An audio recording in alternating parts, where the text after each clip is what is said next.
of the Planning and Zoning Commission to order. First order of business, the minutes of September 17th, 2014, submitted for approval. Before we take action on that, I'd like to recommend, welcome Natalie Pierce, newest member to the Zoning Commission.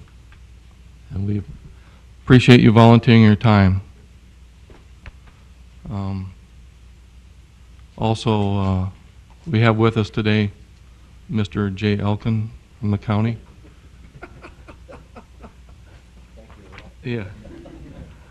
So with that, and we thank these people for serving. Excuse me, Mr. Chairman, Steve Josephson, City Planner. Just wanted to point out we do have a withdrawal that came in a couple days ago, and that would be for item number 3. So that won't be heard today. They've requested to withdraw. All right, thank you. So if anybody is here to listen to a hearing for an application for a sign that's been withdrawn by Dakota Outdoor Advertising. So at this time, I'd ask, is there a motion to approve the minutes of September 17th? Been a motion to approve. Is there a second? Second. Discussion, addition, or corrections to those minutes? Being none, all those in favor of the motion signify by saying aye. Aye. Opposed? Motion carried. Recommended approval. The first item on the regular agenda is a minor plat. It's to consider a request for a minor subdivision plat for the Advent Heights subdivision. The site is generally located in the northeast quarter of Section 6, Township 139 North, Range 95 East. The site is 10 acres. At this time, I'd ask the party applying for this, please feel free to come forward.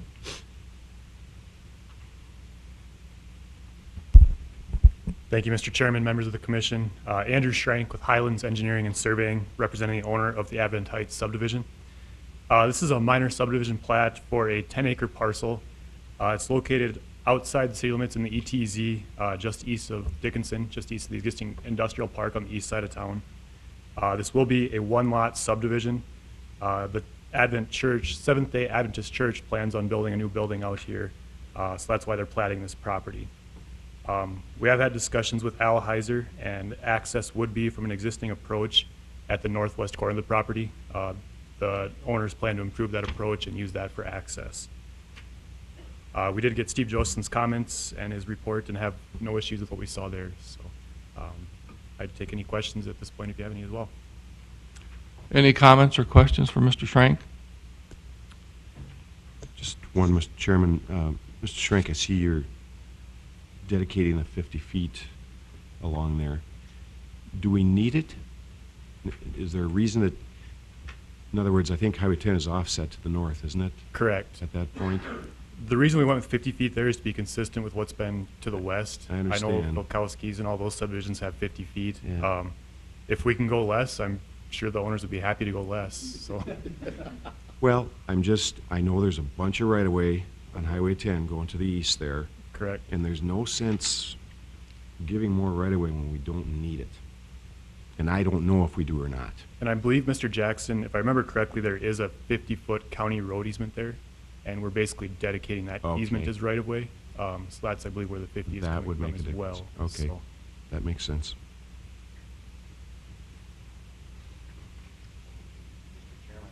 Mr. Elkin. You want to bring up with Al Heiser. sure. You know, maybe there's no need for it. I'm not sure. Steve, maybe you could answer that better too. I don't know. No, that was my suggestion, was to get with Al Heiser between now and when you come back next month. Okay. Usually we're worried about getting more right-of-way, but Yeah. there's no sense taking it if we don't need it. Absolutely.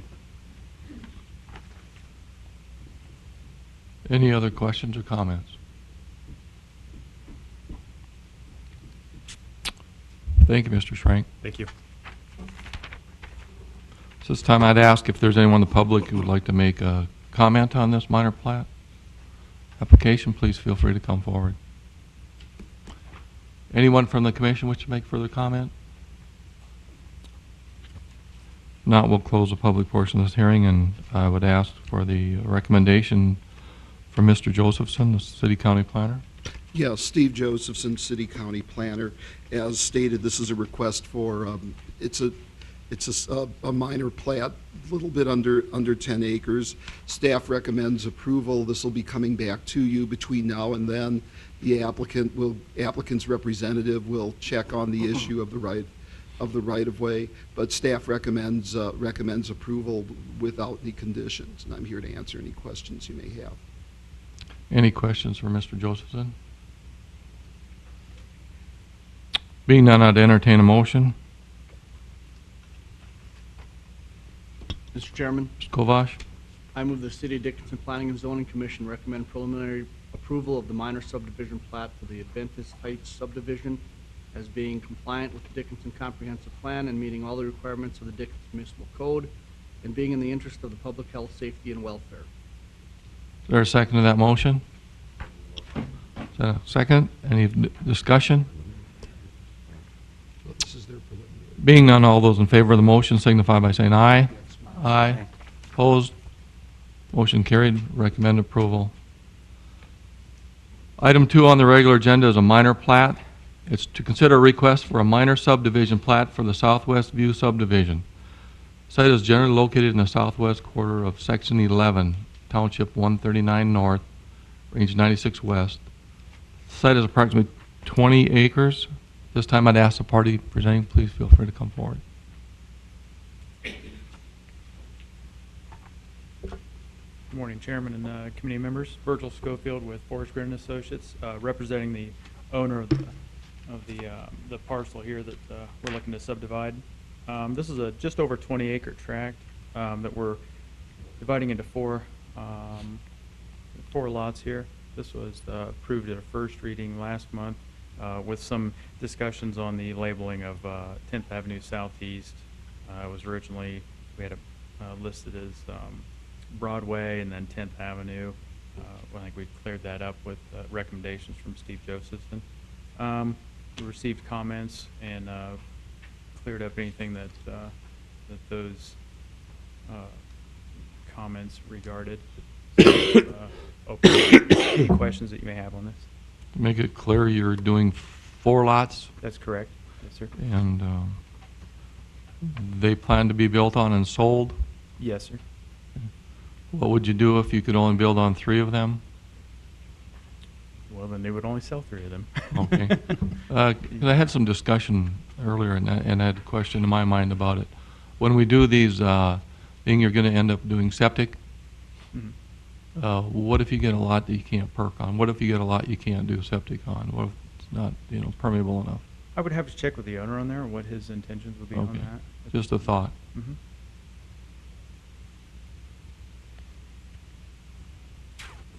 Any other questions, comments?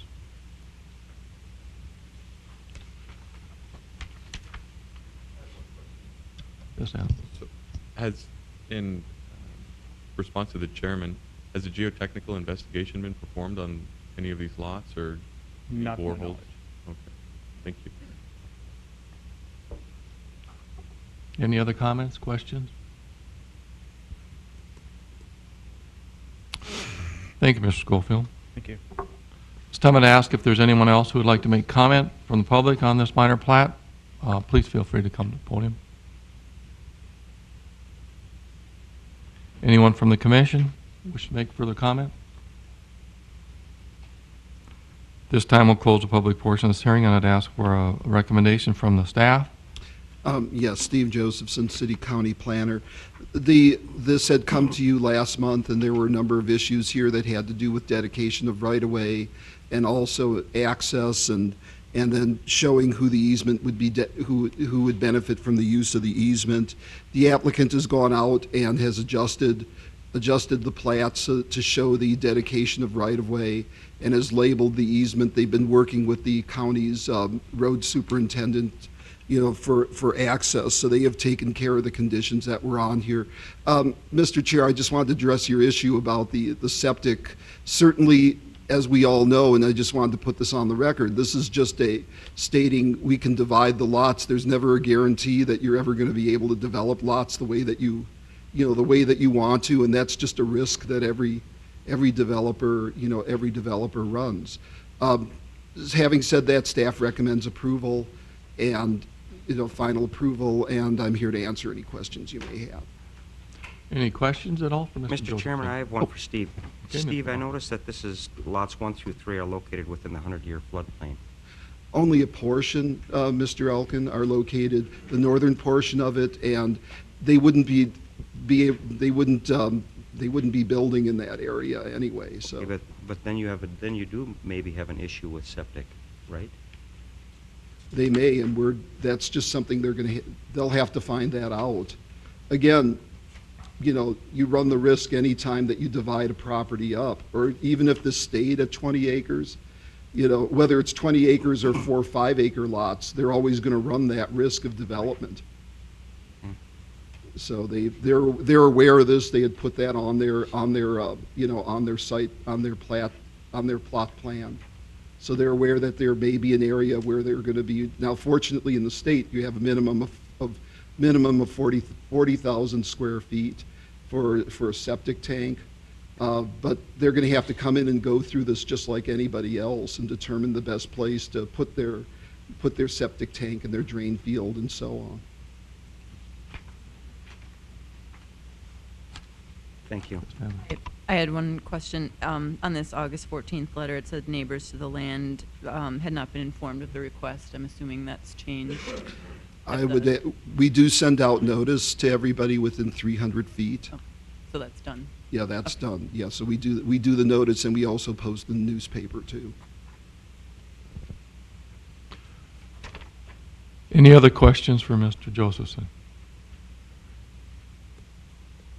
This time I'd ask for a motion.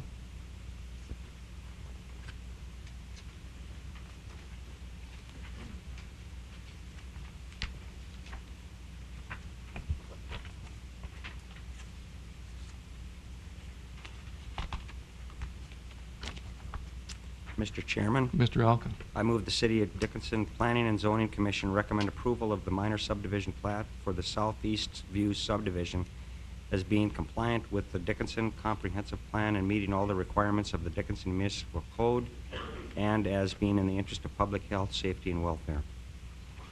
Thank you. Is there a second to that motion? I'll second. A second to that motion. Any further discussion? Being none, all those in favor of the motion signify by saying aye. Aye. Aye. Opposed? Motion carried. Recommend approval. Thank you very much.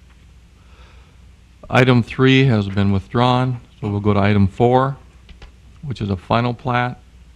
To consider a final plat for the West Ridge First Edition replat of lots 1 and 17 through 21, Block 1 situated west of 30th Avenue West and north of West Ridge Drive.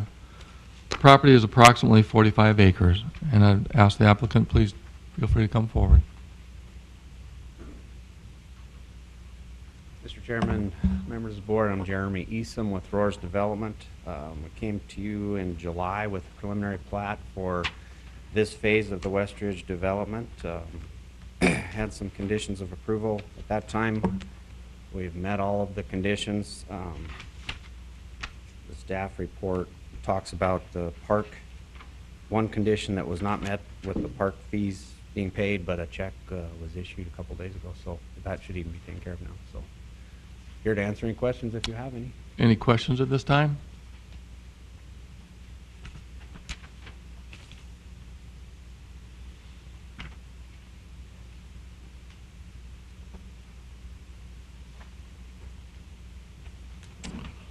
Thank you very much.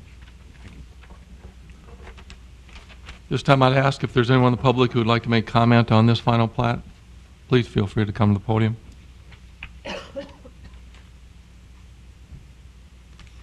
Anyone from the commission wish to make further comment? Mr. Chairman, Mr. I think Jackson. the plat's fine. I think we should approve it. We have been asking on R1 and R2 lots that utility easements be on the rear lot lines. So I think we should ask for that change. before this goes to city commission. Other than that, I think we should move forward. Thank you, Mr. Jackson. Mr. Colling. Mr. President, just one comment. This property is not annexed currently. It is not within city limits. So this will need to be annexed yet before we're able to issue building permits and other development entitlements for the property. We anticipate the annexation will probably be before city commission in the next meeting or two. Thank you, Mr. Colling.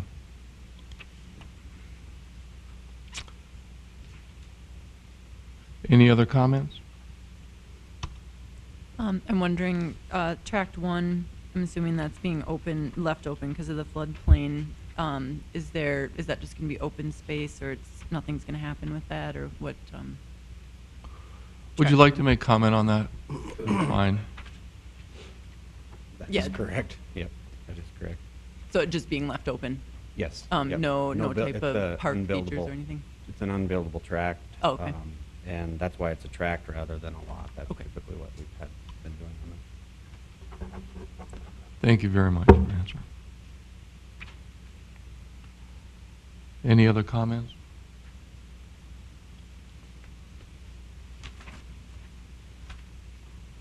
Being none, we'll close public portion of this hearing, and I'd ask Mr. Josephson for a recommendation. Yes, Steve Josephson, City County Planner. Staff does recommend approval of the final plat, with that condition that before they go forward to City Commission, that they pay their park fees. And what the applicant will need to do is between now and whenever it goes forward to City Commission is to actually provide a receipt, documentation from the park board showing that those fees have been paid. Otherwise, I'm here to answer any questions you may have about this. Mr. Josephson, would you recommend then that the utilities be placed on the rear of those lots also? Well, that's certainly something that you could condition. You could Okay. condition this, and then when before the final plat comes to City Commission, then the plat would show those utilities as being. All right, because we'd like If to send that. if that's what the Planning and Zoning Commission chooses, Right. you can certainly amend the conditions to include that. Unless there's an objection, it'd be nice to see this, have that tagged on there when it goes to City Commission. Would you like to make a comment on this? I normally don't look over there. I try not to look at Mr. Kubas, but Loretta Marshik, Engineering Specialist Thank with you. the city. I agree with Mr. Josephson that we could certainly make it a condition. all right. Thank you very much, ma'am. Thank you. Any other comments? This time I'd ask for a motion. Mr. Chairman, I move the City of Dickinson Planning and Zoning Commission recommend approval of the Westridge First Edition replat of lots 1 and 17 through 21, Block 1, as depicted in Exhibit A and meeting all the requirements of the Dickinson Municipal Code, also being in the interest of the public health, safety, and welfare, with the condition pertaining to payment of park fees and the condition for relocation of utility easements. I'll second that. A motion and a second. Is there any other discussion? Being none, all those in favor of the motion signify by saying aye. Aye. Aye. Opposed? Motion carried. Recommend approval. Thank you very much.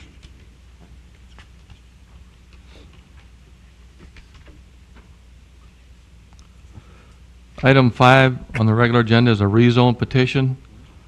To consider a request to rezone from ag to planned unit development R1, R2, CC, GC, and Park for the Barron's Vista development situated in the north half of Section 6, Township 139 North, Range 96 West. Property is approximately 282 acres. At this time, I'd ask the party presenting, please feel free to come forward. Good morning, Chairman, Commissioners. Sean Soren, Boundary Engineering, here on behalf of Barron's Vista Development. We are here today requesting a rezoning and a planned unit development for the 282 acres.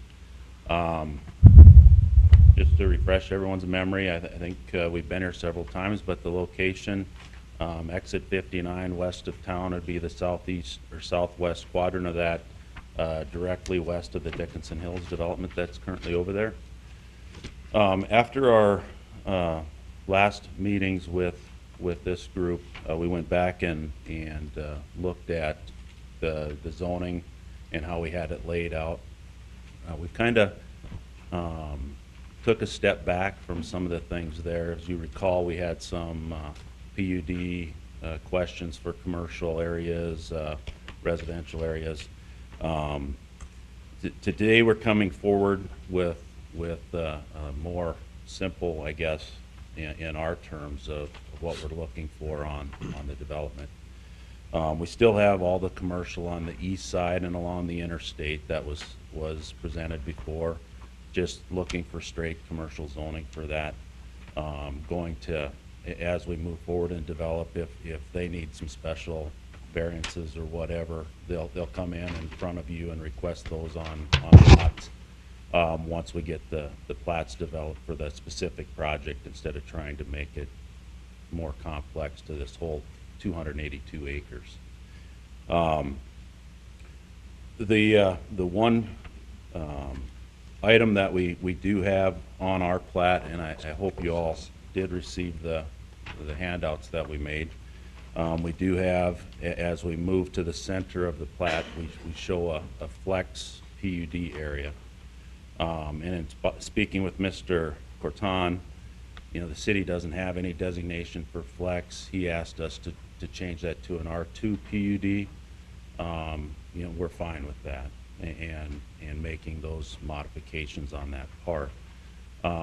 You know, it did include some pictures of kind of what we're looking for. They were 4-story buildings in those pictures, but what we're looking at is a 3-story building, main floor being a commercial element, second floor being an office residential combination mix of, and the third floor being just strictly residential. So that's kind of what we're looking for in that R2 PUD or the flex PUD that is showing on your map.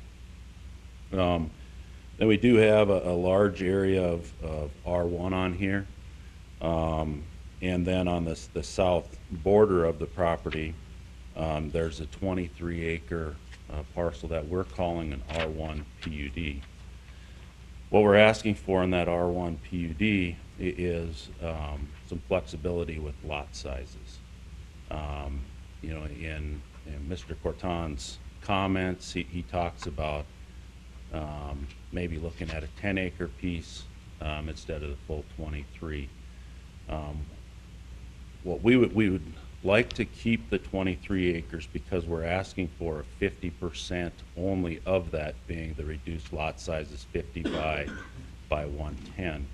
And that gives us the flexibility to mix the 7,500 square foot lots and the 5,500 square foot lots throughout that entire development, instead of just taking 10 acres and having all 5,500 square foot lots in one single area.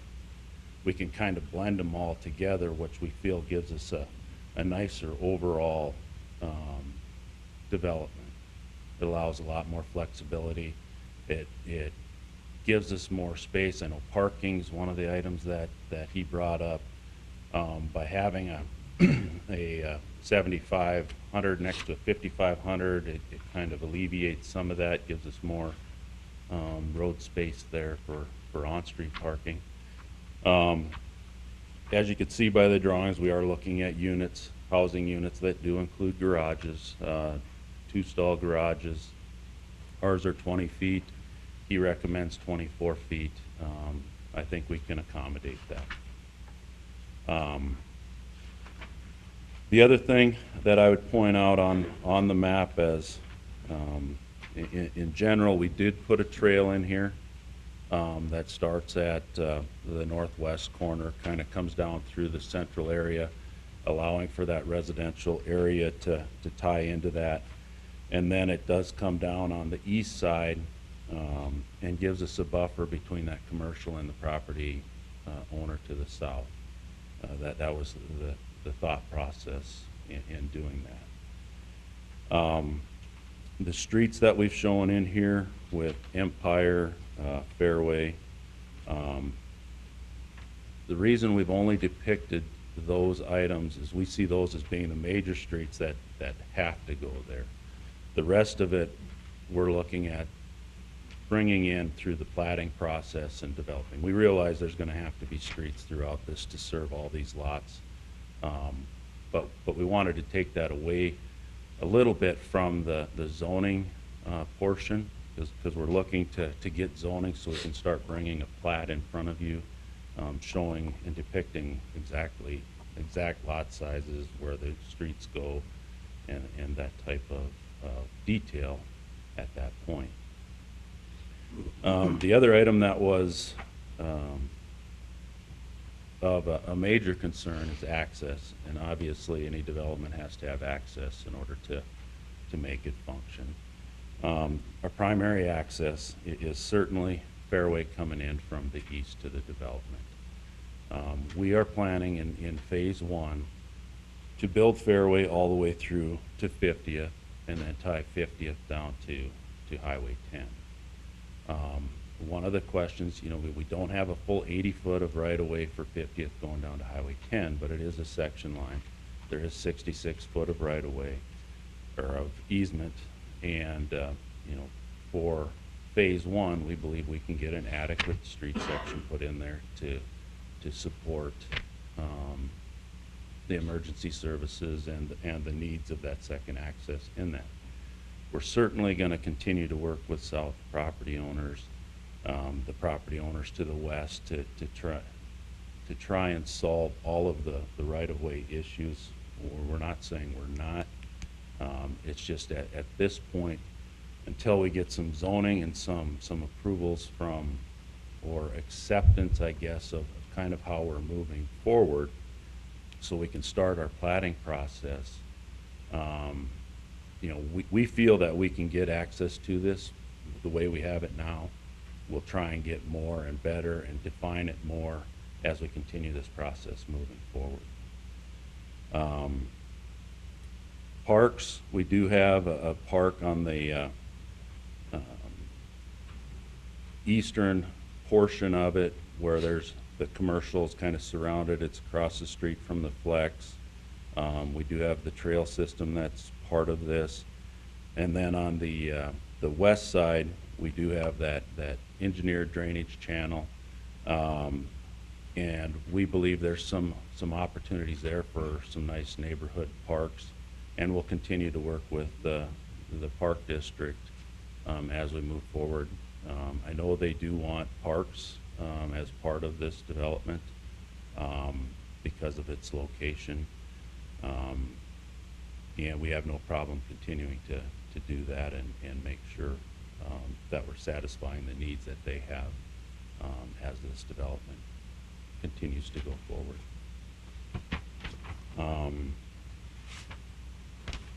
Did I miss anything? I think we'll ready to answer any questions that you may have for us as regarding the project and how we move forward.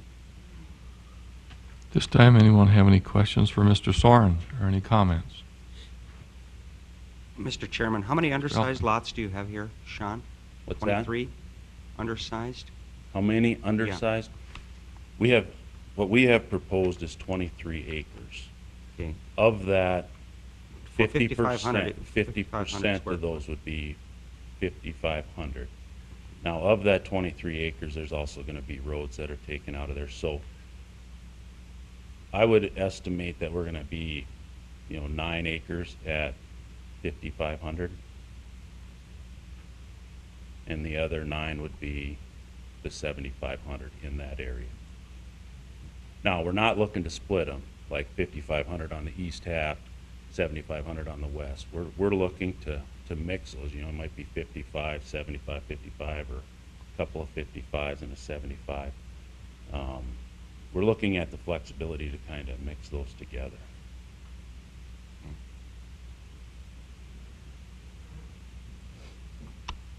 And- Mr. Chairman, I have a question Oh. for Steve, if you don't mind. Go ahead. What is our policy in regards to those types of lots? Do we have policy? Yes, currently under our zoning code, the smallest lot size that we have for single-family residential is 7,000 square foot lots. So yes, this would require a planned unit development, or it could require amending the city's code for, for smaller lots and addressing some of the issues such as setback standards and maximum building coverage and impervious surface and so on. So this has been a discussion all along, is that this is untested ground here in Dickinson.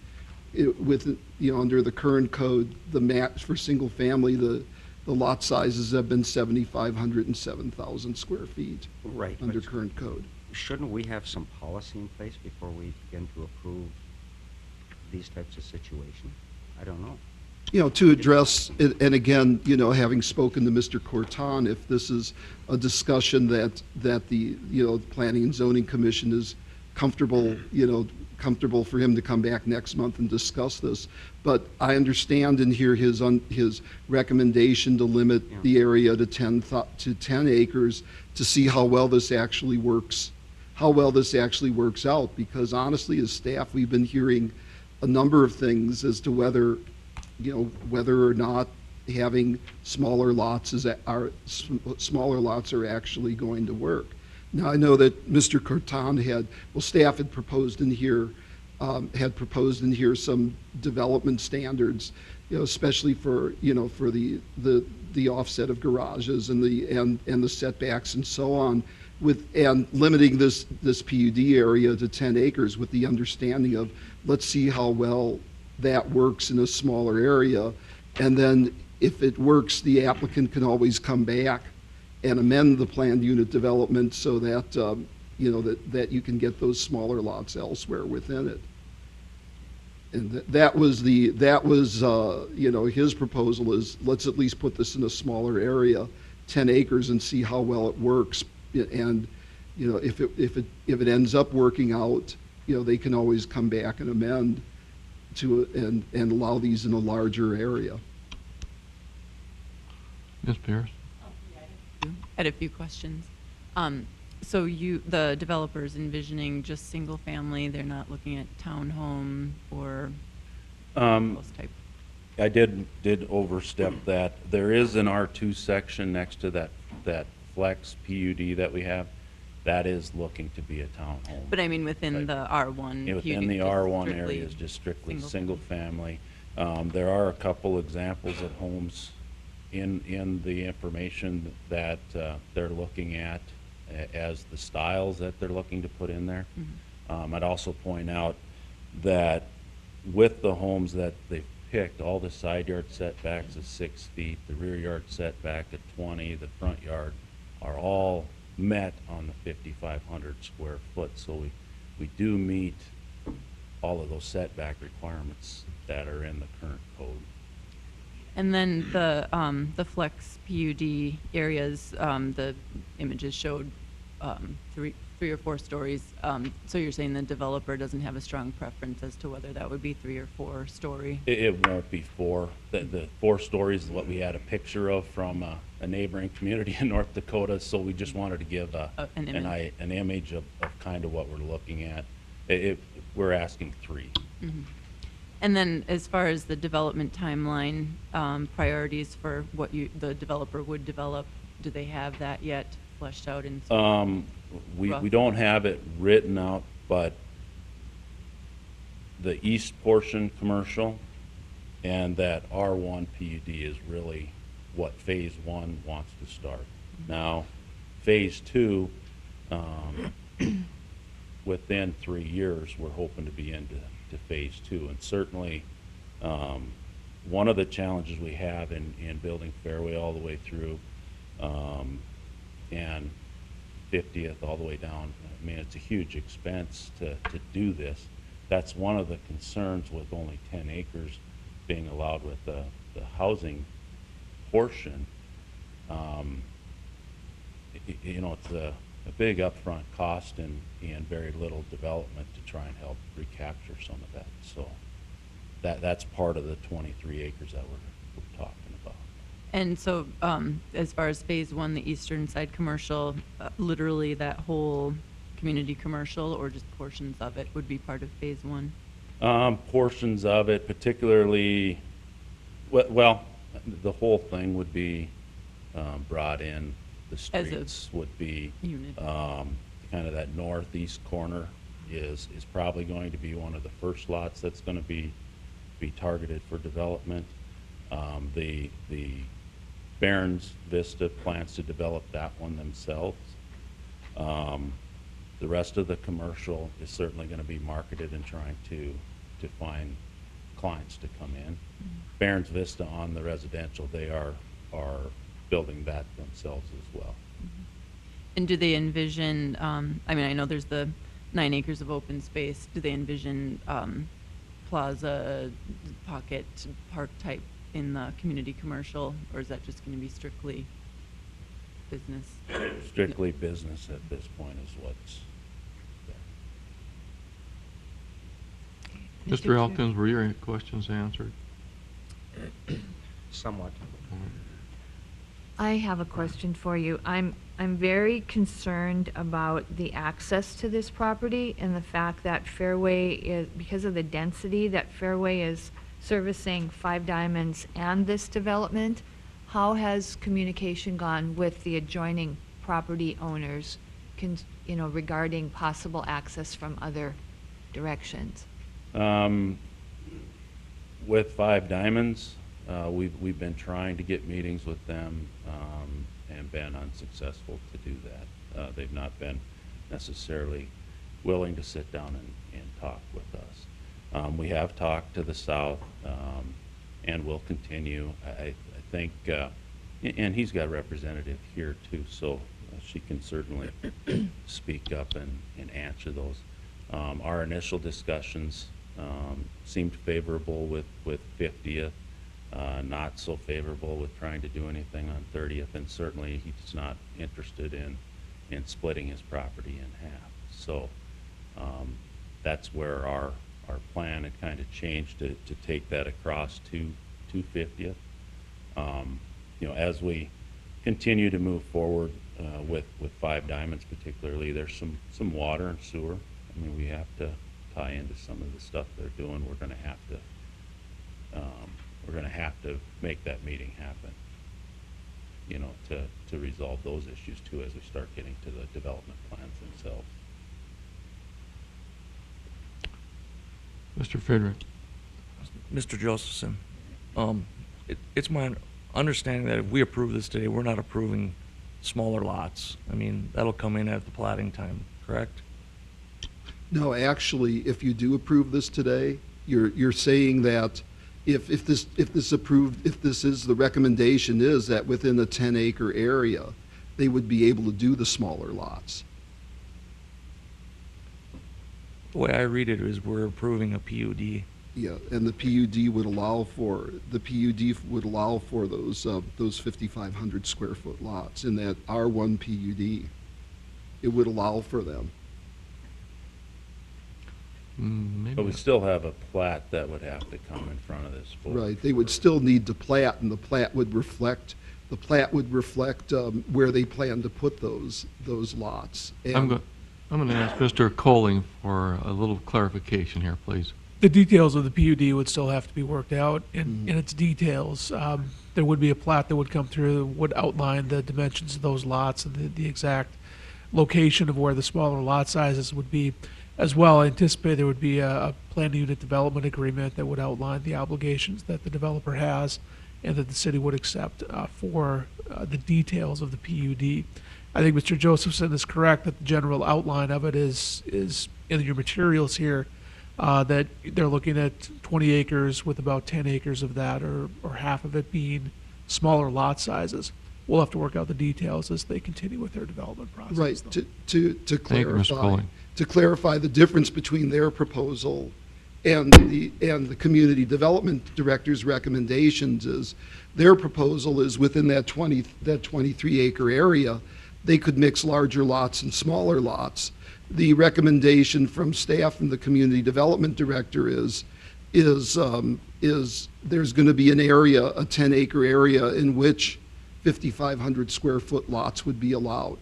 They're asking for it within this entire R1 PUD tract, which is on the southern portion of it. It's that area with the diagonal stripes in it, that within there they could mix up 7,500 square foot lots with 5,500 square foot lots.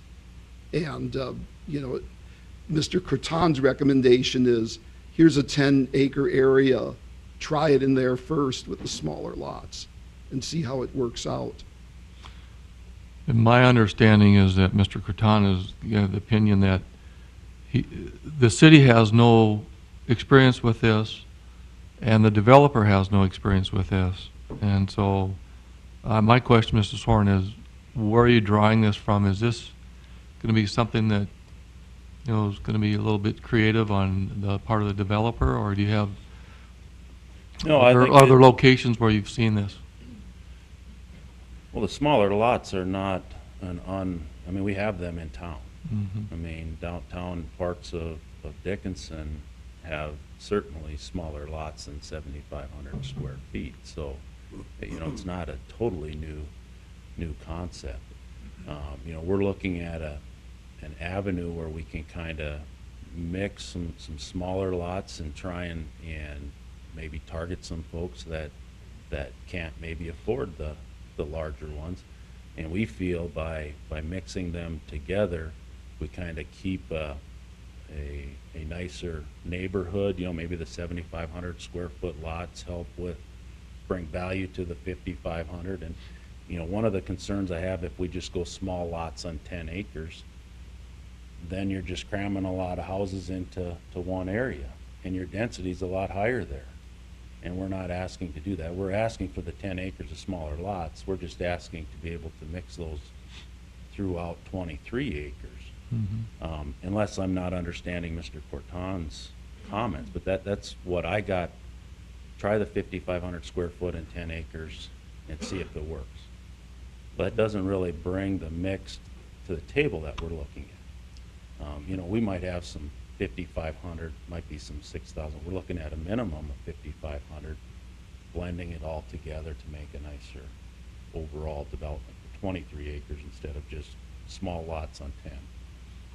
Would it be feasible for the developer, because I get the concept of mixing, and I think that's a really great idea to make some more affordable homes for people in this community who need them.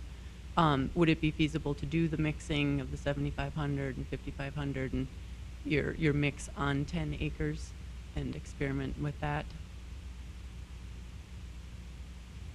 It does create the challenge when you're looking at the amount of area that we're having to deal with and the expenses to only have 10 acres, and then what's the process to come back. You know, we certainly can go back. I don't want to answer that question fully on behalf of them. You know, I know that our target was to try and hit the 23. We thought that was a smaller portion. You know, originally we wanted all the R1 to be this in the development, and we relinquished a big portion of it to try and get down to just 23 acres. So I think, you know, obviously we don't want to get turned down, so we're willing to talk, but we would really like to keep the 23.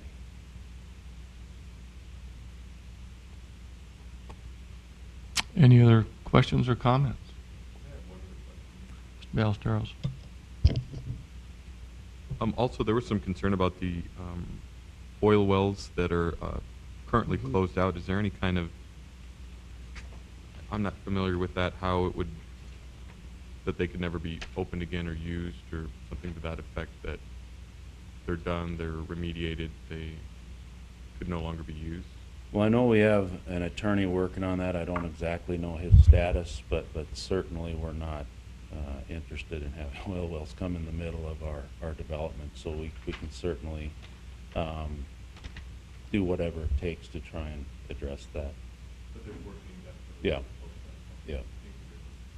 As well as with the one that's that's on the site now, and the tanks, there's ongoing work with that and how to maybe move the tanks to the site of the well to minimize that impact, so we only have the 300-foot radius around the one area instead of the two, as well as even the potential of seeing what it would take to remove that one from the site. Any other comments, questions? Along those same lines, do we still have the rule that no residences could be built within, what is it, 300 feet? Within 300 feet of the. So that would still apply? Yes. And what we have typically done in those situations in the last couple of years is have that, that radius identified on the plat as a no-build zone. Thank you, Mr. Cohen. Any other comments or questions? Mr. Soren, you see there is a condition in there, if a motion goes forward, of the access being guaranteed or obtained within 1 year of approval. If that's not obtained, that then the application be withdrawn or the permit be withdrawn. How confident are you, or, I mean, that could be done? We did see that comment, and I guess our response to that is not that we're opposed to it 100%, but we would like to have more discussion, maybe with engineering as to what the actual needs for that second access needs to be. Do we need the 80-foot? Do we need 100-foot? Do we need, how much right of way do we have to get, and how much of it should fall on us to try and get? Because at this point, we've just been told we have to get a second access with very little direction as to what that really means. Does it mean an 80-foot road? Does it mean a 40-foot road, 60-foot road, 120-foot right-of-way? So, we would like that option to work with engineering to see exactly what's required. And is it required right away? Is there a phasing of it? If we do a phase 1, can we do something different with the road than when we build out phase 2? Because we can get a 40-foot road put in with the access that we have. And that's what most city streets are. The Steve Josephson, City Yes, County Bill. Planner, I know in the first page of the staff report where they address the access, and it talked about a minimum 80-foot wide road for secondary access. And right now, there's a potential, there is a 66-foot section line. Right. Right, that's Right. there already. And so someone's looking to get 14 more feet, either side of that section line, one way or the other, or both, or what's desired, it sounds like, by the city. Mr. Chairman, Jackson. I think there's been a little too much emphasis on this second access. I think we need it, don't get me wrong, but we need to be part of working that out if we approve this project going forward. And I'm not sure 80 feet's enough. We're talking about an overhead potentially on I-94, so I don't think 80 feet will be enough for the kind of street we're envisioning here. We've got multiple property owners, I believe, on the west side of the section line, I think. Isn't that true? So, there's some hurdles here, and I am, certainly these guys need to lead the charge, but we gotta be part of it too. I can envision a scenario that there's some interim answer to that. I think there are a lot more important issues on this plat, on this project, than the access issue, as important as that is. Just my feelings. Yeah, I think that's good to hear that comment. Mr. Soren, I do too, because there's been a lot of energy put into this about ensuring that there's going to be infrastructure available to this project. utilities, water and sewer, and yet all of that energy is being held up on accesses to the west and also through Diamond Acres. That seems to be almost ridiculous to go this far.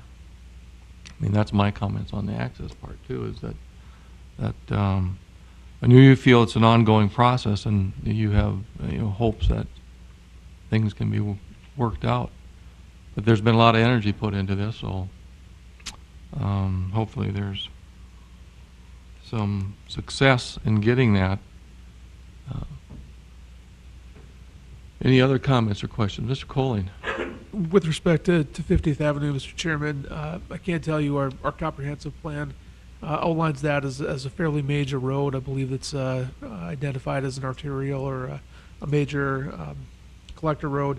We have had some preliminary conversations with North Dakota Department of Transportation about that road. And as Mr. Jackson said, the potential overpass over I-94. So I do think it's going to be a bigger road than an access road just for this development. And certainly the city and the state, I think, would expect to share in some of the cost of that ultimate build out of the road. Once the density increases in this development, there will have to be a secondary access of some sort there in order to satisfy our code and fire code requirements. I don't think it'll necessarily be the 5-lane road that we would require the developer to put in here, but that may be what it's ultimately built out as. Thank you, Mr. Colling. On the, Mr. Soren, on the 3-story, the multi-use buildings, is it possible that those could, you had a first story of commercial, second layer would be mix of commercial, maybe residential, some type of apartments, and the third story apartments.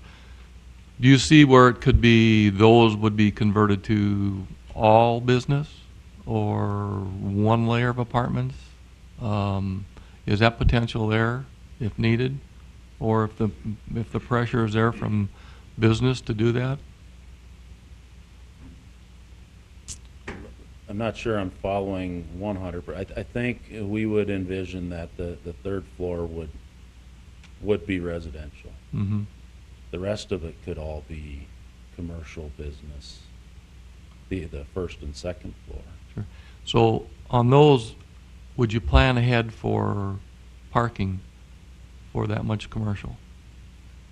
We have a tentative street design that allows for on-street parking up front, and I didn't include that in here, but we have presented that in the past with rear parking on the facilities as well. So we certainly will be addressing parking when those units come together.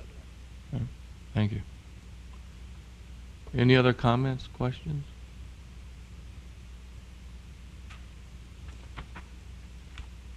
Thank you very much. Thank you.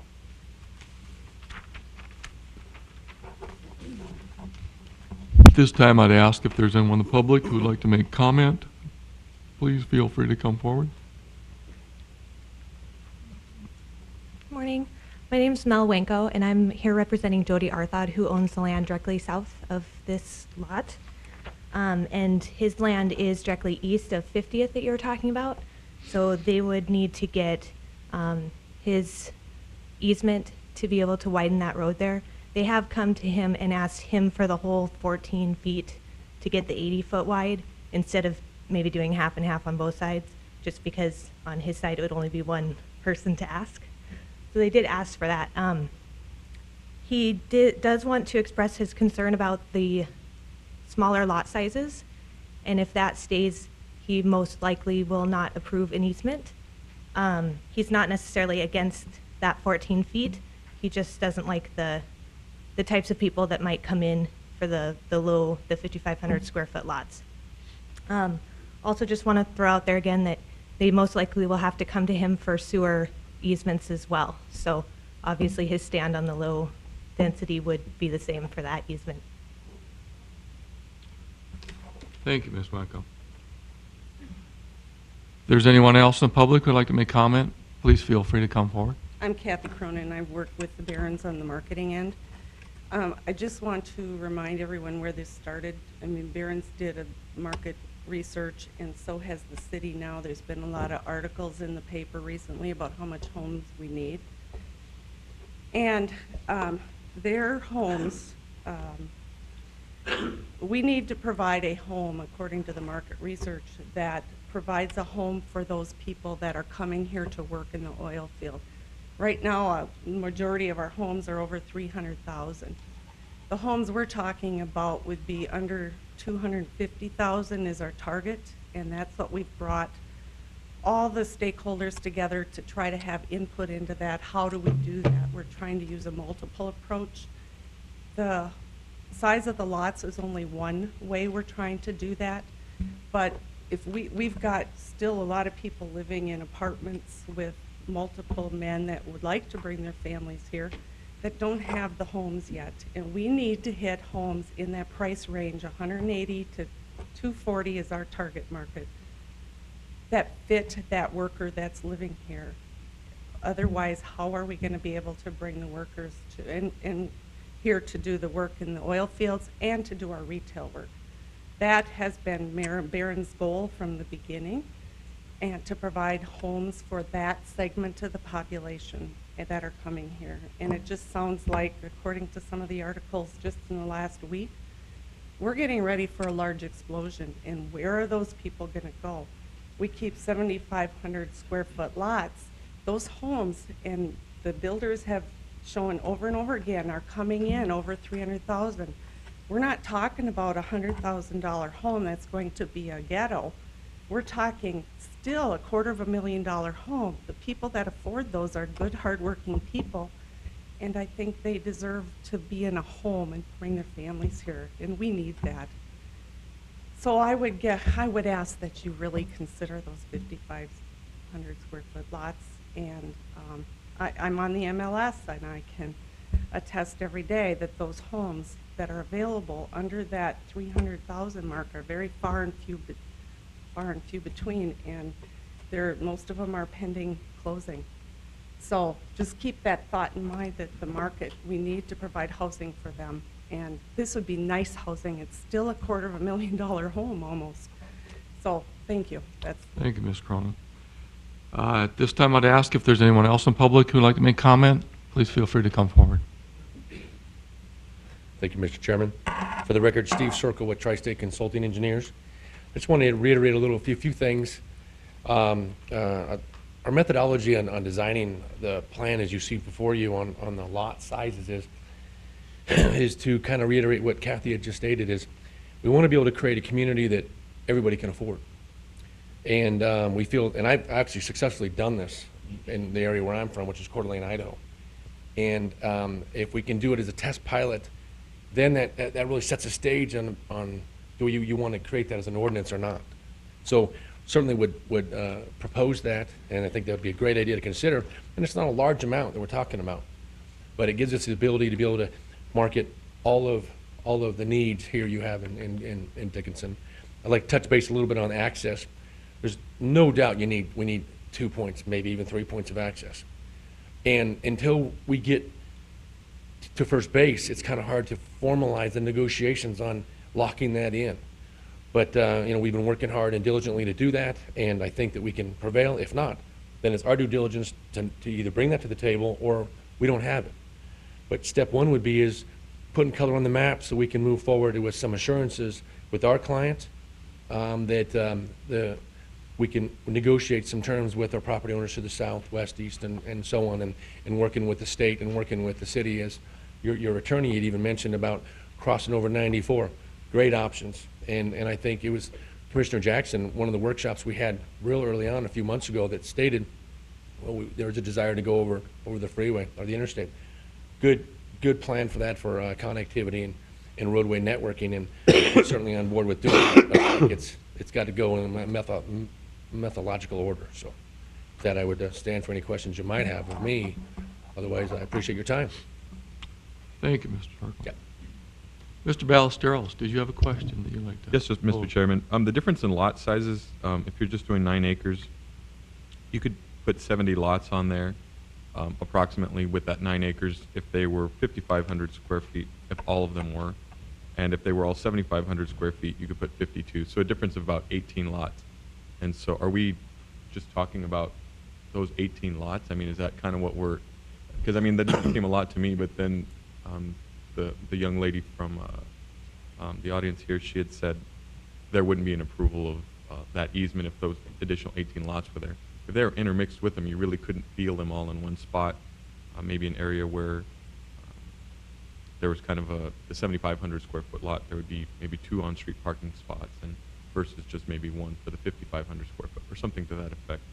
So I mean, within those 10 acres, you can handle those 18 additional lots, but then how will she be accepting to that, or I don't know how that would work. That's a great question, and I definitely appreciate that. Our goal here is that if we can move forward today, then it gives us the opportunity to really put something down on paper that really locks in that square footage and those number of lots, and then addressing the parking and whatnot, as well as addressing any kind of buffering. And when you look at a block of lots, I don't want to create a block here that's all 5,500 or minimum, varying in sizes, and then this block over here is larger size. That doesn't work well. It's not good planning practices. But if you mix them together, then you create more of a diverse neighborhood, and they complement each other as far as neighborhood wide security and so on. So prior to coming forth with a plat approval, which we'll have to do, we plan on having an agreement with our neighbor to the south. As Mel, I apologize, I don't have her last name, but she did speak on behalf of Mr. Arthod, and we certainly want to have them on board, and we will work with them prior to coming forth if we can get an approval from you today. Thank you. Thank you. At this time, I have to make a comment here that I've heard some things that I really don't, we shouldn't be addressing. We're here looking at property and its uses, and we don't want to be casting dispersions on the people or the people that are buying, selling, living, giving accesses, whatever. So hopefully we can keep this attitude that we're looking at the use of property, not the people that are going to use the property. And it's a benefit to everyone in the city to, move forward in a manner where we're trying to keep on track with the proper use of property. This time I'd ask if there's anyone else who would like to make comment on this, please feel free to come forward.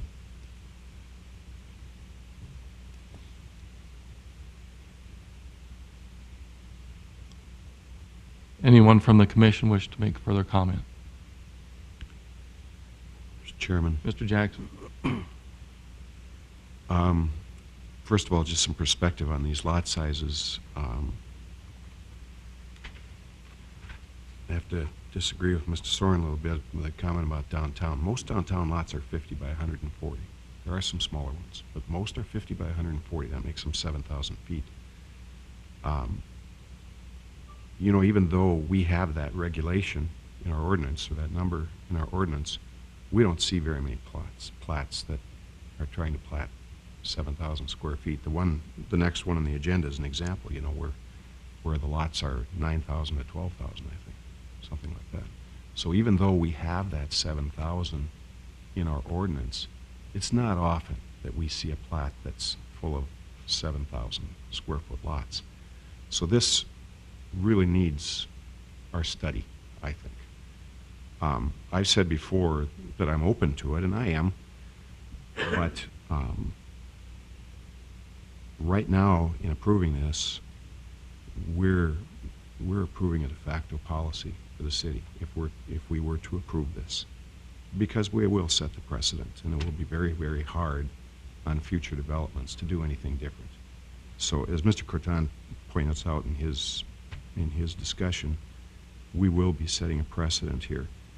One of the first things that I thought of when I looked at this drawing that we've been given is to see all this, the proposed R1 PUD along the south edge of this.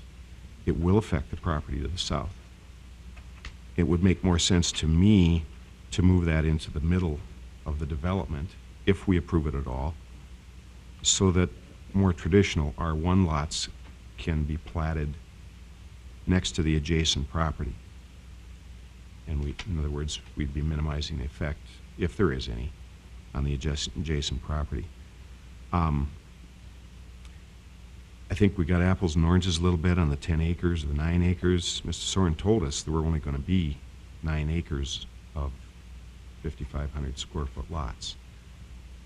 Mr. Catan is recommending 10. It's, basically a push. But I'm not sure if he's recommending 10 that would be a mix or 10 that would be purely 5,500 feet. I expect it's the latter. It's the latter. And if it's the latter, they're proposing the same thing that Mr. Catan is recommending. It's just going to be configured a little bit differently. So we need to keep that in mind. I know I may be in a minority in this, but I'm still asking myself generally about the need for the development at all. We need R1 in this town. There's no question about that. We do have a lot coming online.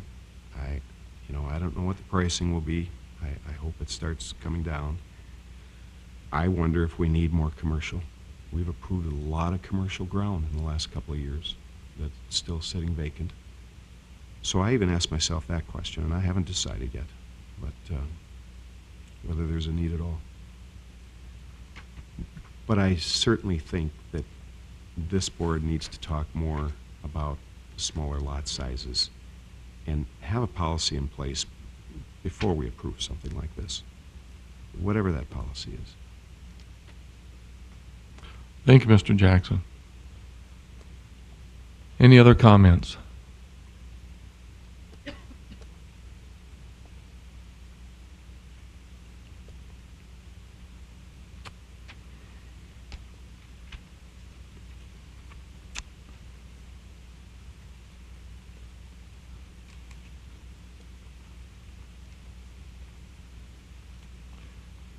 Taking the comments from Mr. Coling as far as lot size and what this would do, from what we've heard, Mr. Coling, what do you feel about if we would recommend a lot size mixture or an average, how would that affect future applicants? Well, your land use decisions as a commission are always at your discretion. You have the ability to, as a commission, decide when properties are appropriately zoned for R1 or smaller lot sizes or commercial or any other zoning designation that you give. I do agree with Mr. Jackson. It would be good to have a policy, perhaps a different zoning classification, R5500 zone or something like that, where we can detail out some of the what we would require on zoning classifications of this sort. Because I do think we will see more of these in the future. I think that sort of policy takes some time to develop, and if I think you could approve this plat as it is submitted, they are going to have to come back through for, this rezoning request as it's submitted. They're going to have to come back for a plat and some other entitlements in order to develop the property. So I think there is some time in there for us to develop a policy, even if this rezoning request is approved as it is submitted. It will require some work and some staff time to put together, but I think it is something that would be well worth our while to do, both for this development and for future developments that are going to be requesting similar things in the future. Thank you, Mr. Coling. Any other comments, questions? I would just like to state, Yeah, I do that's agree with Commissioner Jackson that moving this PUD to the interior of this property would make a lot of sense.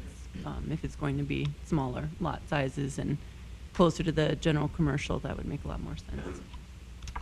Thank you. Mr. Soren. Mr. Chairman, we would have no objection to the north side of Fairway, and from the R2, creating a 23-acre R1 PUD on the north side and leaving that 23-acre piece on the neighboring property boundary as R1.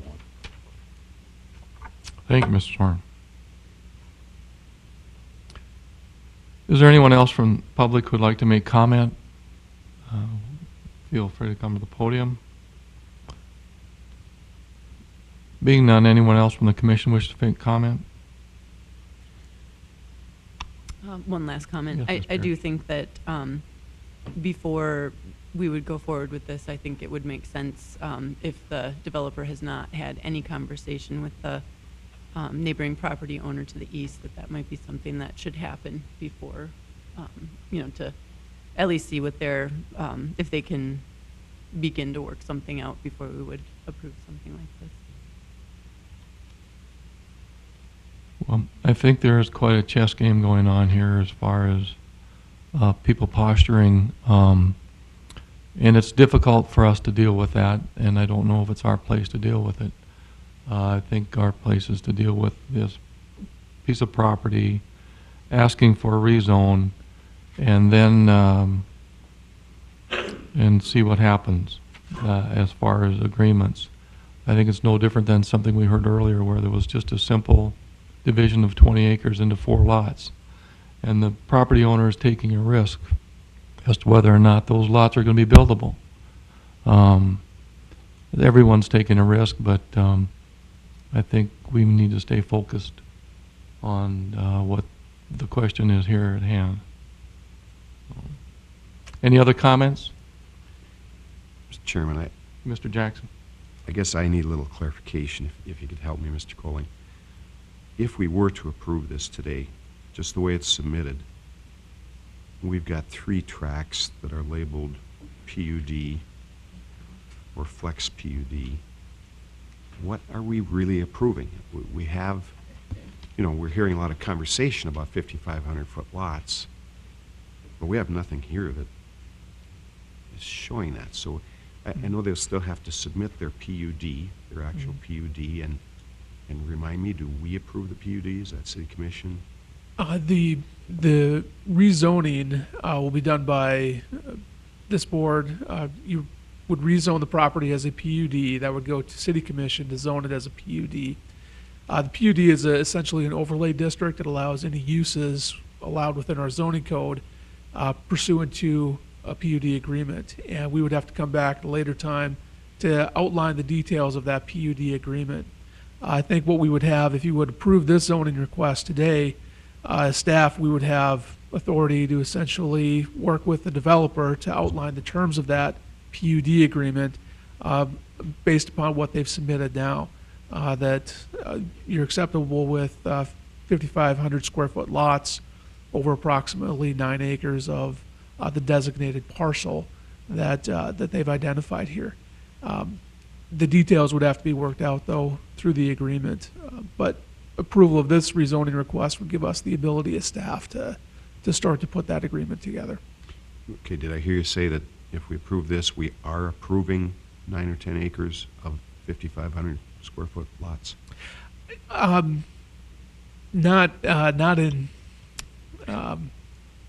What you are approving is the rezoning of the property as a PUD. The terms of the PUD are contained within an agreement that will be brought before this body And that at a agreement later could date. say no 5,500 square foot lots? You could. I think, as a matter of practice, what we have typically done is taken the developer submission of the PUD and incorporated that into the agreement. So, as I said, the details will be worked out. I think we would understand from the commission your direction, if you approve this rezoning request, would be to put together an agreement that would allow for 9 or 10 acres of 55 square foot lots. And that's the direction we would proceed with the developer. If I could, Mr. Chairman, Mr. I've got the, I have the staff report, and that may help you provide some guidance Sure. to the Planning and Zoning Commission, because, Mr. Corton has his thoughts down here, so, and that may help, and it may answer some things, at least in terms of what the staff position is on this. By all means. Okay. Steve Josephson, City County Planner. The first thing I would do is, if you have the staff report, is turn to the last page, and that's Exhibit H. And that was Mr. Corton looked at the proposed plan and made a recommendation that rather than the one that the applicants had submitted to you, is to make some changes. First of all, on south of Empire Street, currently it's a purple diagonal striped area that says Flex PUD number 1, that would be deleted, and that would allow for R2 residential only. The second thing would be is currently the R1 PUD is shown south of Fairway, and the staff proposal is that would be R1 only along the southern part, and then to allow for a 10-acre site for the R1 PUD, and that would be north of Fairway and to the east of what's currently shown as being the Flex PUD number 2. So that's the staff recommendation in terms of the proposed changes to the site plan. And again, the flex area would only be 10 acres as a way to see whether or not this would work. Let me go ahead and read through the conditions. Steve, excuse me for interrupting. Yes. Did you mean east? I meant to the east of, it's to the east of that Flex PUD number 2. So where they're showing a park, you mean? No, to the east, that's to the west. So it would be over. To the west. This is to the, Okay, yeah. you mean west. To the west. Right. I'm sorry. I stand corrected. West, I'm a little yeah. dyslexic this morning. Okay, my apologies. To the west. Okay. Let me go ahead, and I'm going to cover the conditions as the conditions of the proposed conditions of approval. Prior to final rezoning approval, the applicant shall pay the required park fee pursuant to the Dickinson Municipal Code. I have a question on that one. Yeah. How can they pay the park fee if we don't know what the density of the lots are? The Parks Department would sit down with that kind of zoning, and they can determine the park fee at that point. But in R1, it's based on per dollar amount per lot that's platted. I'd ask Mr. Kovash. I know that they do consult with us about this, but Typically, we wouldn't, at the rezoning, we wouldn't collect any fees. When we usually do when we see a preliminary plat, and to know what's gonna go in there, because it is R2, and it's actually all different fees. So there's really no way for us to know exactly what the fees are until we know what's going in there. they can collect if they know that something is simple, like if they know that it's R2 or something like that, and they have done that, so. But in a case like this, you're right, it could be a little more complex. All right, okay. Prior to adoption of the overall rezoning request, the developer shall provide a letter or other city-approved documentation from abutting property owners granting sufficient property rights of way to construct a secondary access road into the development pursuant to the Dickinson Municipal Code. The developer shall have 1 year from the date of city commission adoption to secure solid documentation, otherwise the rezoning petition shall be rendered null and void. The developer shall revise the PUD land use map according to staff's recommendations as depicted on Exhibit A. City staff amended land use map attached. The map shall be approved by the Community Development Director prior to scheduling the petition request with the City Commission. R1 PUD designation shall be amended to include the following design criteria.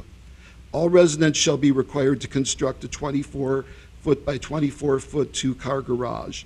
Number 2, the maximum driveway width shall be 24 feet. And 3, each resident shall be required to construct the garage offset on one side of the lot to ensure the remaining lot width can accommodate an unobstructed 20 feet of on-street parking. R2 PUD designation shall be amended to allow a maximum of 2 stories of residential over the main floor of commercial. The density shall not exceed 16 units per acre, and the height shall not exceed 45 feet. And the staff note is the 2 stories of residential can include a mix of commercial and residential or residential only above the main floor.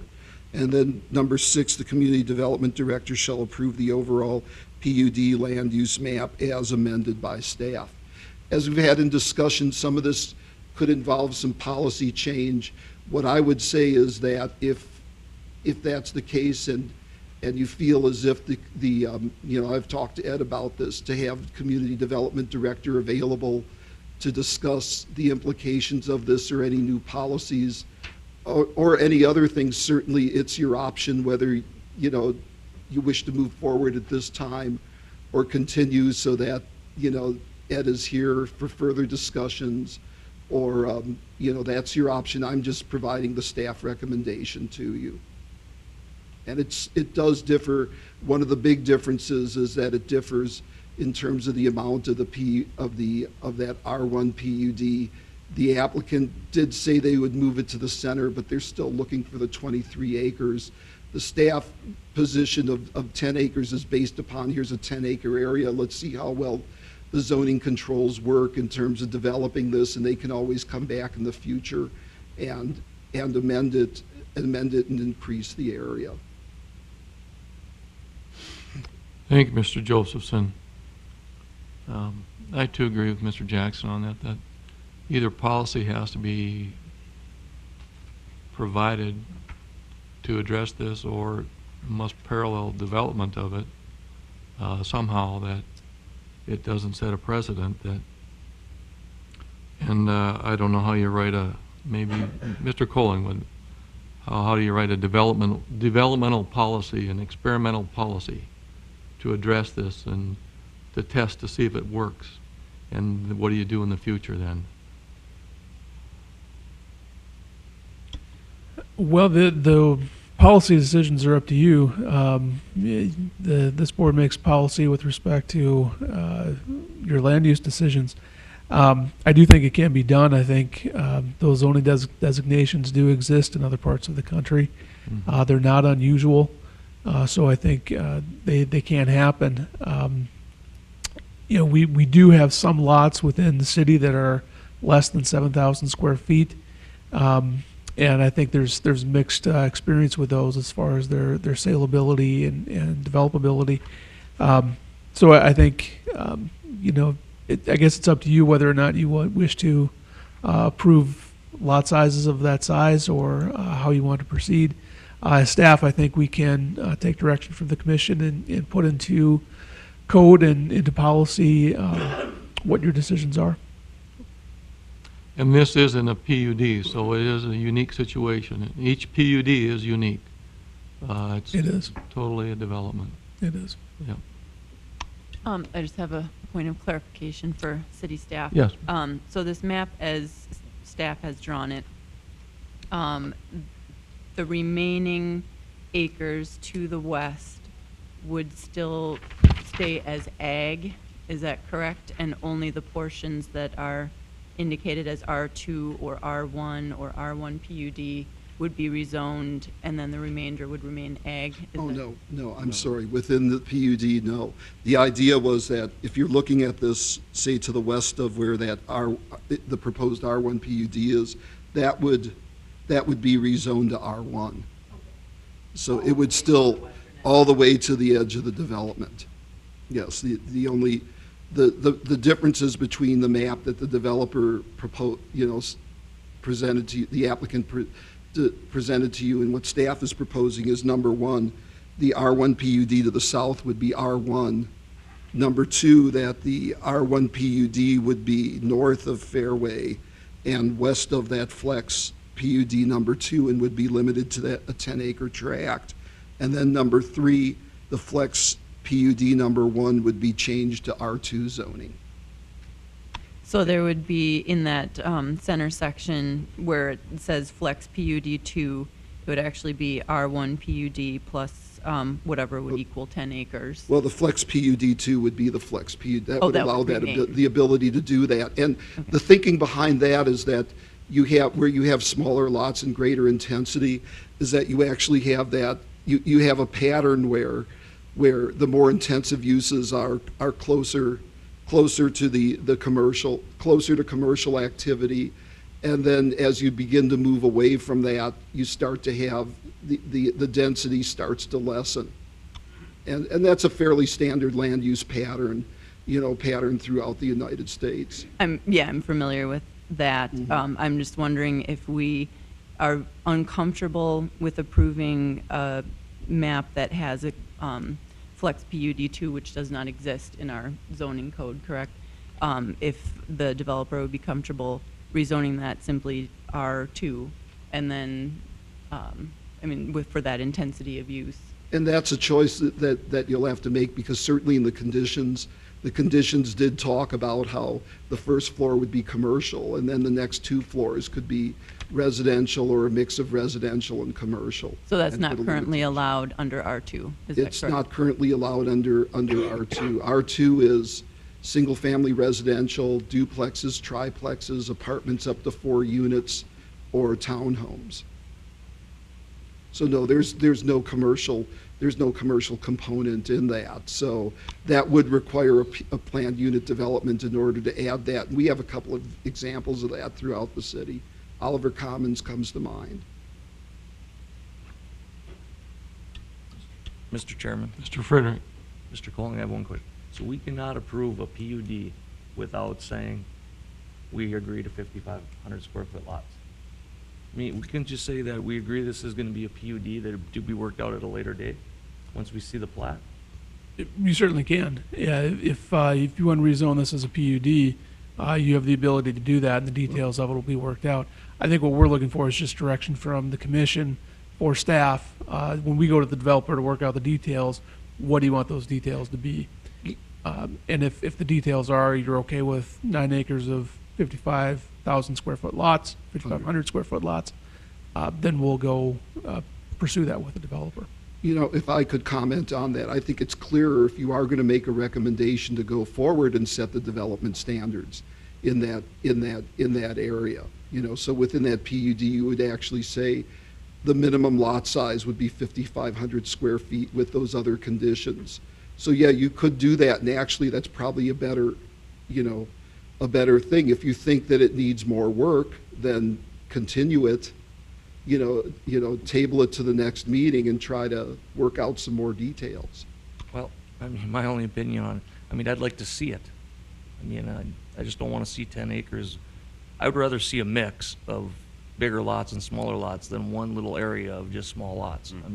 That's my opinion on it. Then you could ask the applicant to come back and say, show us what this would look like as developed with a street plan and the mixture of lots and so on. I'm not and opposed. I think that's certainly within your right to do that. I'm not opposed. To see how it works out. Opposed to approving this as a PUD, but I don't want to set the precedent today saying I agree to 5,500 square foot lots until I see what it looks like. So, yeah. I think we're trying to just approve a land use, not actually a plat. So, I think there's a difference. I think if we say yes, we're open to that part being PUD, we can approve. They can bring us what they want to do in that PUD at a later date, and we can say yes or no. Is that not the case? You could approve the entitlements, but if you want to see how it works, I think it's certainly within your right to say, come back to us at another meeting, show us your plan of how these lots are going to be arranged, your street plan, and how your lots are going to be arranged within this 10 acres. Well, I think more than likely, if I'm hearing the developer's representative correctly, that they need some sort of upzoning before they're going to put the dollars into bringing that kind of detail to this. Yeah, correct? thank you for that. I'm just kind of waiting for a nod to step up, but yeah, you're absolutely right. What we're planning on doing, we want to bring forth the plan, we read through all the conditions that Mr. Corton presented and provided, and we don't have any major objections, except for, I like what you're saying, which is what, in our narrative, I specify in that. We've got 23 acres.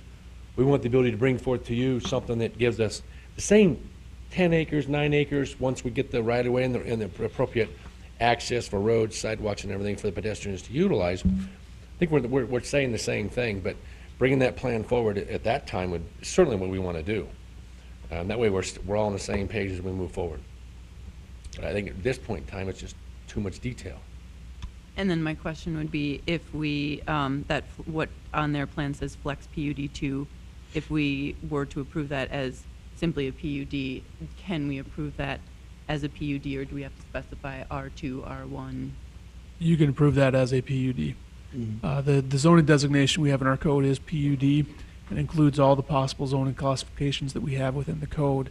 We don't have a specific flex PUD zone, so I think you'd be proving it as a PUD. Yeah, you would be, and the conditions would define what the development standards and the kind of development within that would be. On a nomenclature standpoint, if you want to change flex to R2 PUD, for example, as a recommendation, we can work within that, I believe, as well.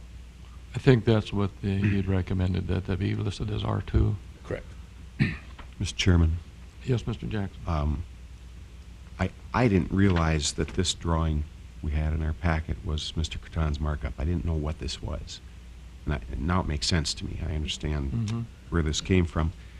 You know, it seems to me we're headed to enough changes that to continue this for a period of time, just to come back with a map that is more accurate now, because I think we're getting some consensus about some of these changes. That reason alone, I think, means that we shouldn't approve this today, in my opinion. The other two things that I would like to see is, I think the city needs to go talk to Mr. Arthod and make it really clear that we understand it's his land, he does with his land what he wants, but there's also a need for us as a city to plan when the ground around him is being developed. I can't imagine that we're not going to need 2, 3, 4 streets to come from this tract into the Arthod tract. I don't want him to think we're being presumptuous about anything. We're not. But it's just good planning. We have to do that. These guys should be doing that as they do their development.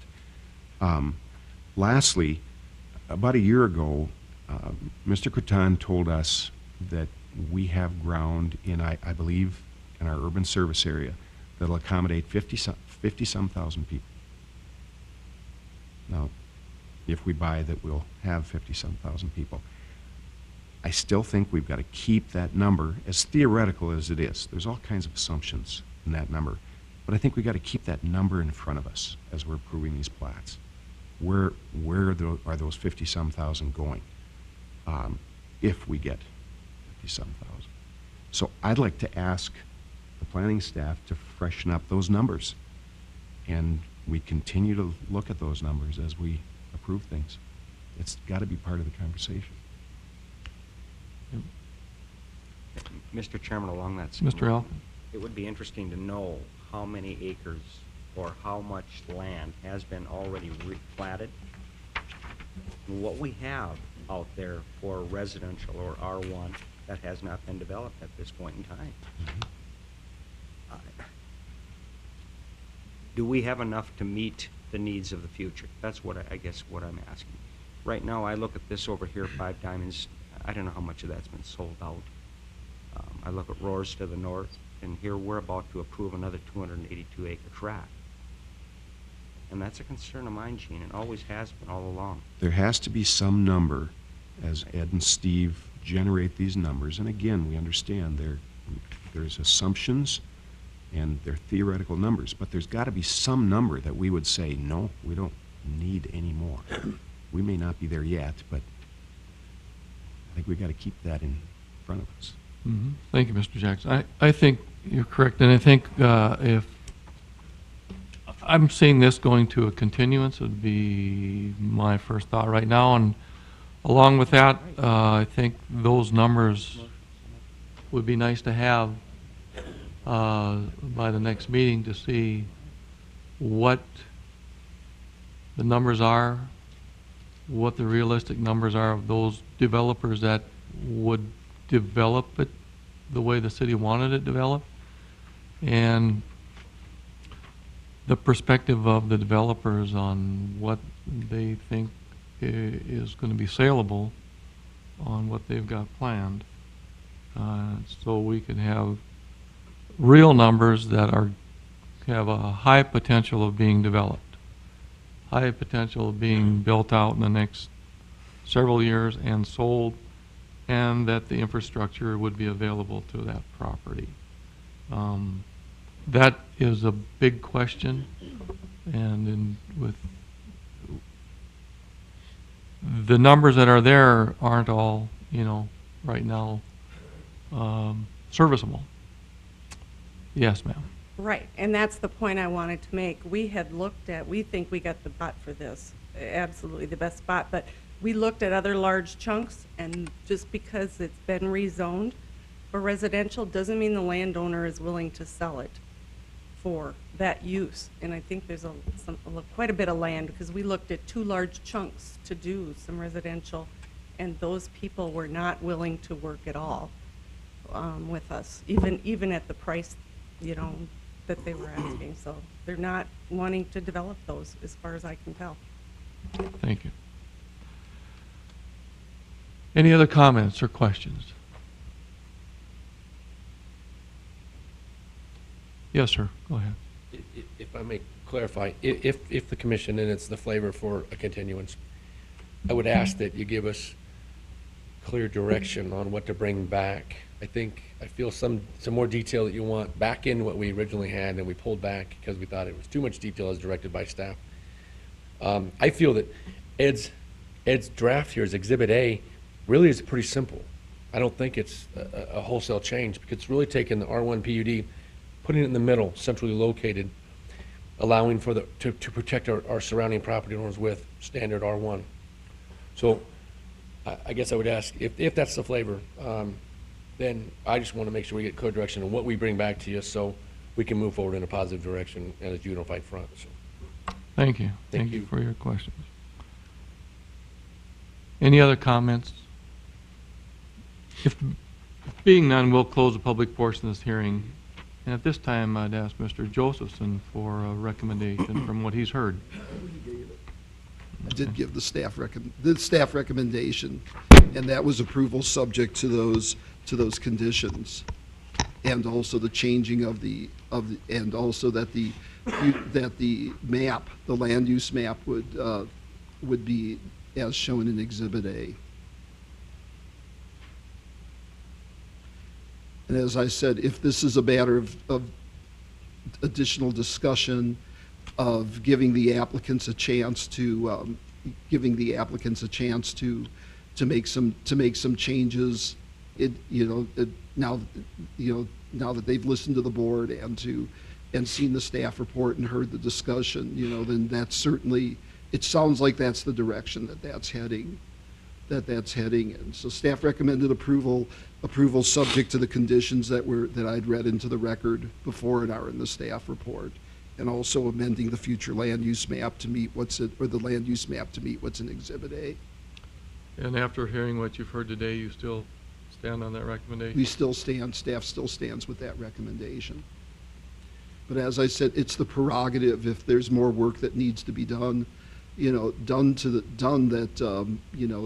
a continuance is in order, then, that's certainly and that's the sense that I'm getting from the discussion, is that's where you're heading. Thanks. Chairman, I agree with this gentleman that Mr. Cotton's sketch does, I think, pretty well outline the consensus I think I've been hearing today, with the exception that I tend to agree with some of the comments made down here, that I'd rather see the mix, I think. I have no experience in this, but I think a mix of 5,500, 7,500 makes more sense to me. So this wouldn't accommodate that. This would end up being a 20-acre piece rather than the 10 that Ed has shown here. Right. So, we'd have to make that change to the map. But I still think, let's give us a month to sleep on this. Let you guys redo your drawings. Give us a chance to talk to Arthod, and let staff do some other work for us. I think so too, and I think that the policy development can go along with that, and the absolute wording of the mixture has got to be in there, that it's, how that mix is going to be, and some of those things have to be in detail, and that can be where, and I think those ideas will should be expressed through Mr. Josephson and Mr. Croton in the discussions they have with the developer. The other thing I would say is that this 20 acres, or 20-some acres, you guys could do some kind of a very preliminary layout to give us just a typical idea. It doesn't have to be plat ready, but give us an idea of how this would look. Certainly Commissioner Jackson, I could concur with that. They don't have to do the full plat, of the full plat of showing everything's on there, but they can certainly do a sketch plan, a conceptual layout. And that was the point I was trying to get before with, before, was that they can always come back and show us this is a conceptual layout of how we see the lots, the lots mixing together without having to go through all the plat information. Thank you, Mr. Josephson. Any other comments? If being none, we'll close the public portion of this hearing, and I'd ask for a motion. Mr. Chairman, Mr. Elkin. I'm going to move the City of Dickinson Planning and Zoning Commission recommend a continuance of the Barron's Vista rezone. Is there a second to that? I'll second. Second. Any discussion? I believe the developer is in full understanding that your discussions, if this passes, would continue with the planners and developers and move forward probably the next meeting, hopefully. Any other discussion? Being none, all those in favor of the motion signify by saying aye. Aye. Aye. Opposed? Motion carried. This will be continued at the next meeting. This time we'll take a 5-minute recess.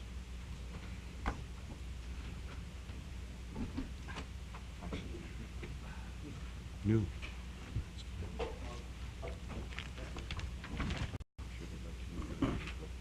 Okay, and here's another baby.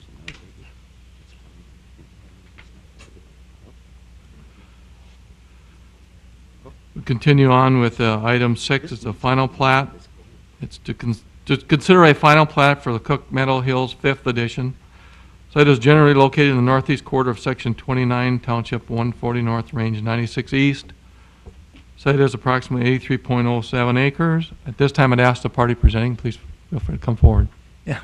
Good morning, Mr. Chairman, Commissioners. I'm Dave Thompson with Toman Engineering, representing Cook McCormick Properties. This 83-acre plat is in North Dickinson along State Avenue and was before the commission last meeting for approval, but the motion was tabled due to the lack of an agreed developer's agreement. And since that time, we've had the opportunity to meet with the city, and I'll defer to Mr. Coley, but I believe that we do have an agreement in place, or very close, and just something that we can both agree upon. Right, Mr. Coley, or? Mr. Chairman, if I can, we did have a meeting with the developer. I think it was a very productive meeting, and we're able to narrow down the issues that were still outstanding as of the last time we met. I think we have narrowed down any issues of disagreement to a very few. I can detail those out for you. What we had talked about with the developer is that they would pay a one-time development fee in lieu of special assessments for State Avenue. The amount that we talked about at the planning, or at our meeting with the developer, was $900,000. The developer has since requested $850,000 as that development payment. So we'll have to work that out with them.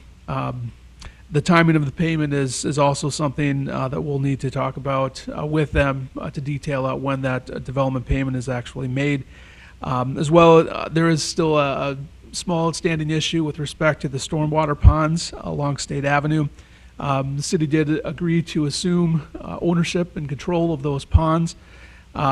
We had discussed in our meeting with the developer that we would assume control of those ponds 30 months after the issuance of the first building permit. We would like the developer to control and maintain those ponds basically during the construction of their development.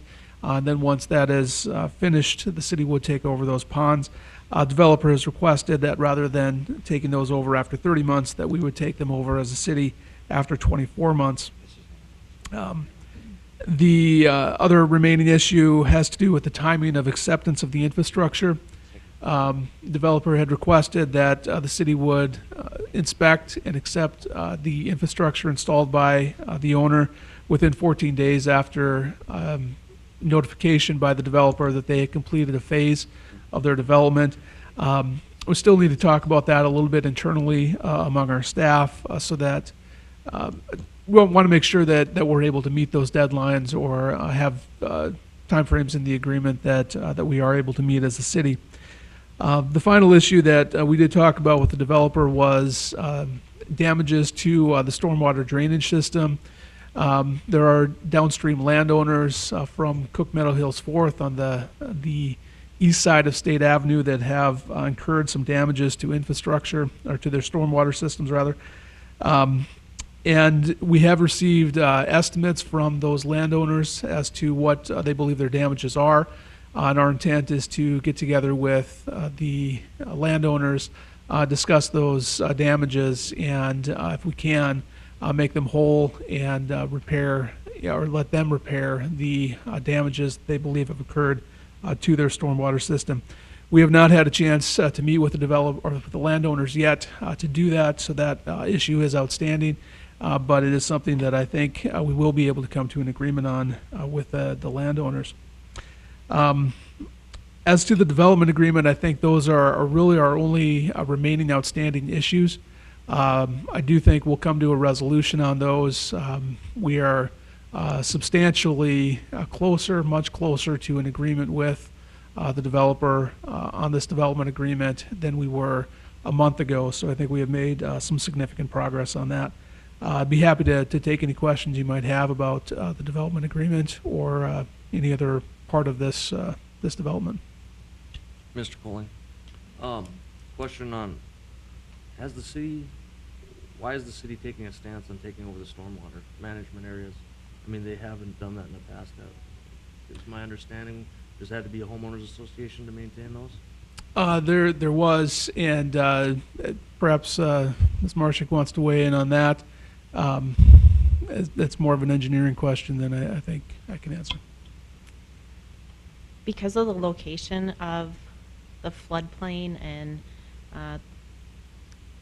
the way the water's conveyed through this area, I think as the city, we wanted to make sure that those are properly maintained so they don't impact downstream.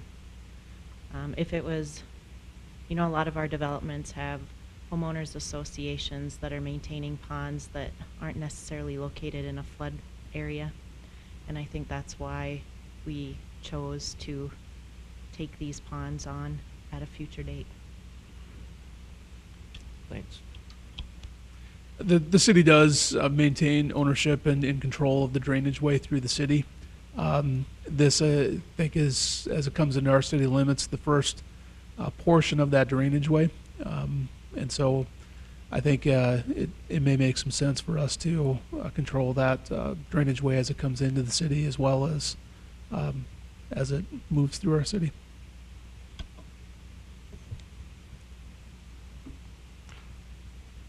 There's no guarantee, Mr. Cole, there's no guarantee, maybe this question for engineering, that during the construction phase, the developer will take care of the drainage, the ponds and all, because we've had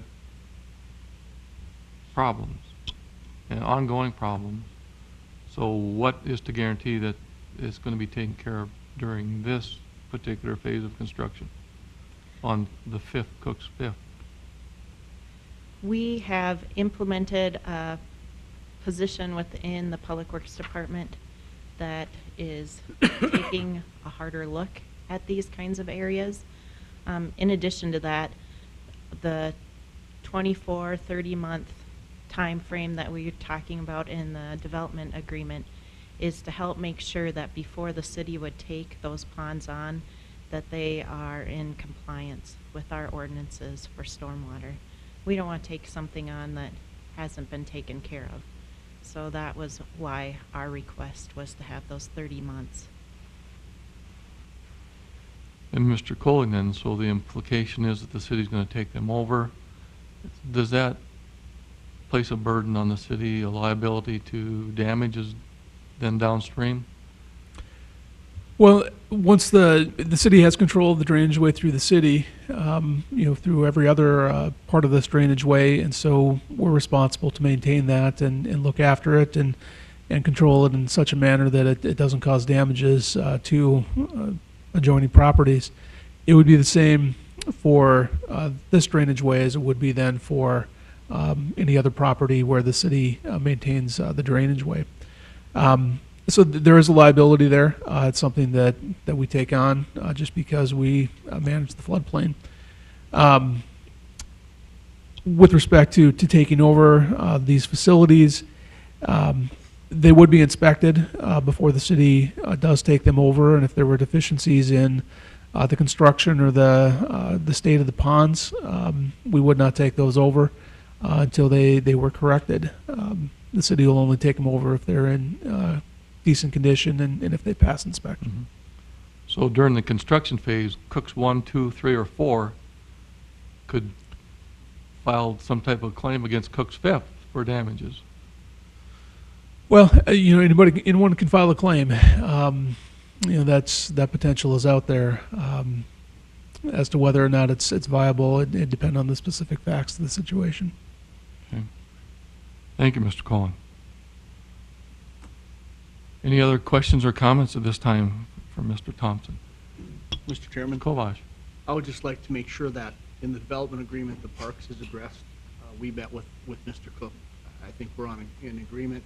I'm not sure if you're aware of that at all, Mr. Colling, but between Amber and our attorney, she had suggested that it be part of the city's development agreement.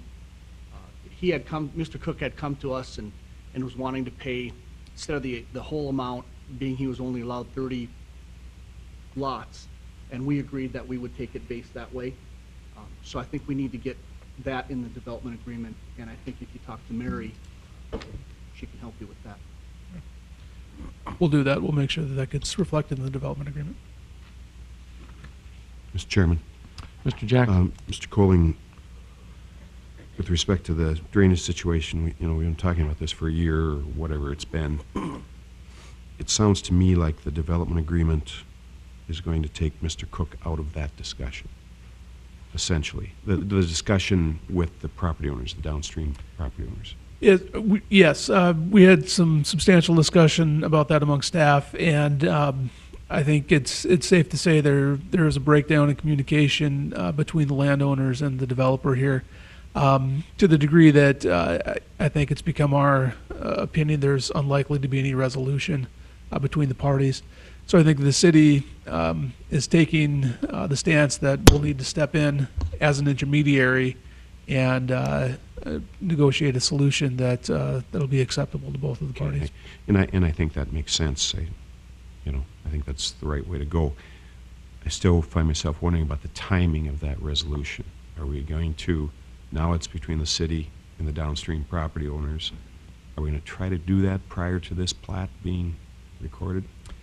We're going to try to. I think the intent is to use some portion of the development fee that the developer here will pay in order to make whole the downstream landowners. So I think having that cash available from the developer will assist us in being able to make the downstream landowners whole. Okay. And then we've talked before, what about the facilities that the developer constructed in Meadow Hills? I don't know if it's 3 or 4, just upstream of the property owners. Are we satisfied with the condition of those facilities? Are we asking the developer to do anything that's remedial or anything else on that existing retention pond? We did have some discussion with respect to digging out that pond a little bit further, lowering it, I believe it was 2 feet. And there is some question about whether or not that's the right thing to do at this point, and maybe Ms. Marshak can comment on that.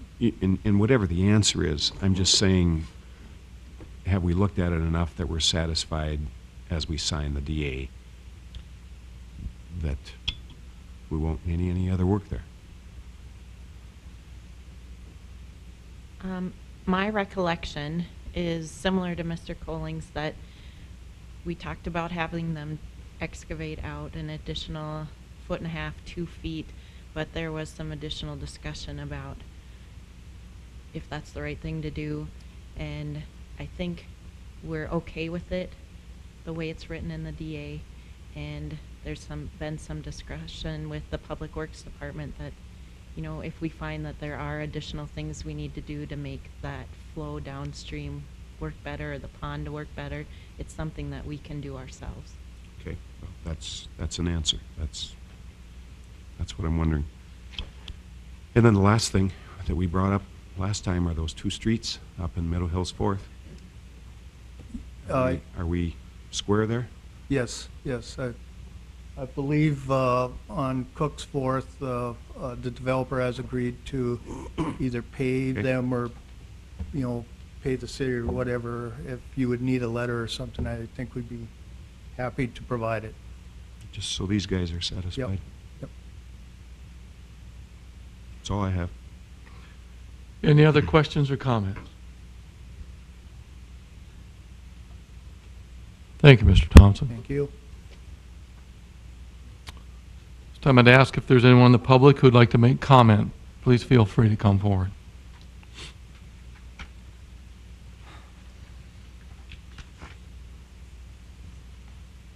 Hi, I'm Janet Perkle, one of the downstream landowners that you've been discussing this.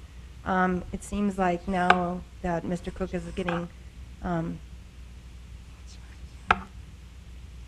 off the hook for things that he has done here, it sounds to us. I guess you meet with Mr. Cook, everybody meets with Mr. Cook, the staff does, but they said, you know, nobody is meeting with us. We come to these meetings totally in the dark. Nobody tells us anything what's going on. I don't know what's going on with our situation until I sit here for 2 hours waiting. I don't think that's right, you know. We're part of the equation here too. We really are part of the equation, and we've just been totally left out. And we've been told we're unreasonable. We just said, hey, we had damages, what are you going to do? And nobody answers. I don't know that that's unreasonable, you know? Really? We've had mud, we've got dirt. You're talking about taking care of these ponds. Right now, just come and walk through our properties. Nobody's taking care of that pond up there on 4th. It's a mess. We've got trash, dirt, construction debris. You go and look at the outlet, it's full of debris. Nobody maintains it, nobody's taking care of it. So now the city is saying, well, we'll take care of that. Well, that's going to be a big burden on you. Just remember that, because you're not taking care of it now. And what guarantees do we have in the future that, you know, I think sometimes the city needs to grow, but you got to step back and take care of your problems first. There's a lot of problems out here that aren't getting addressed. Everybody's so quick to move ahead, and there's just too many problems left behind that we just hope that we get tired of this and shut up. Well, we're not going to shut up, you know? We're going to keep after this until it gets fixed. Thank you. Thank you, Ms. Perkle. So I'm going to ask if there's anyone else who'd like to make comment. Please feel free to come forward.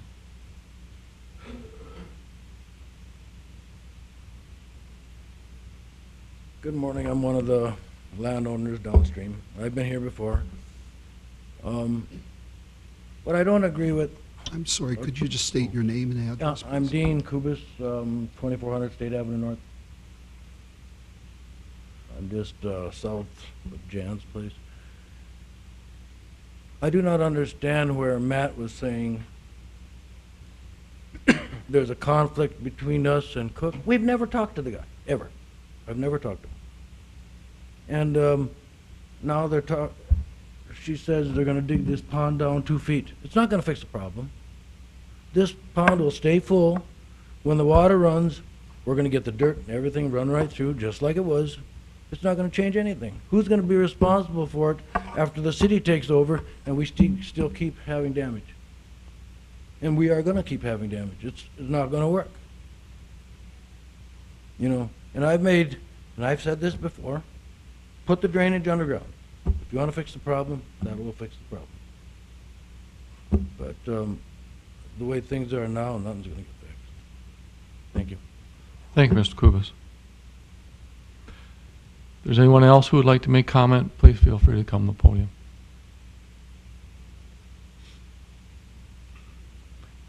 Any further comments from the commission? Mr. Chairman, Mr. Jackson. there were several technical things on the plat. I don't want to take the time to go through them. I've given the staff a list that some of them are very minor. Some of them are a little more important, but they need to be taken care of before the plat goes to City Commission. Thank you, Mr. Jackson. Any other comments or questions?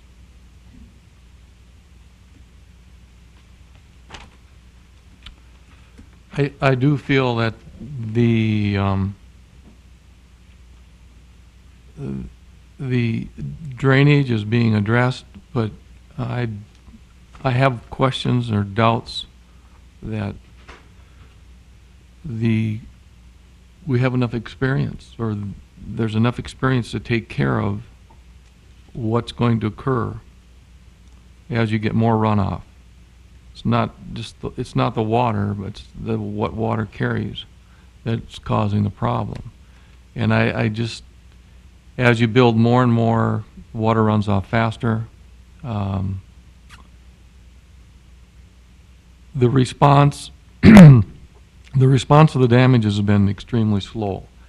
Is that part of planning and zoning?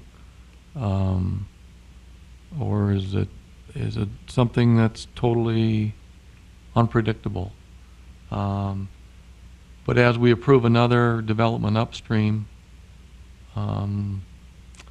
it's not going to make it easier to handle the downstream problems. It's going to make it more difficult.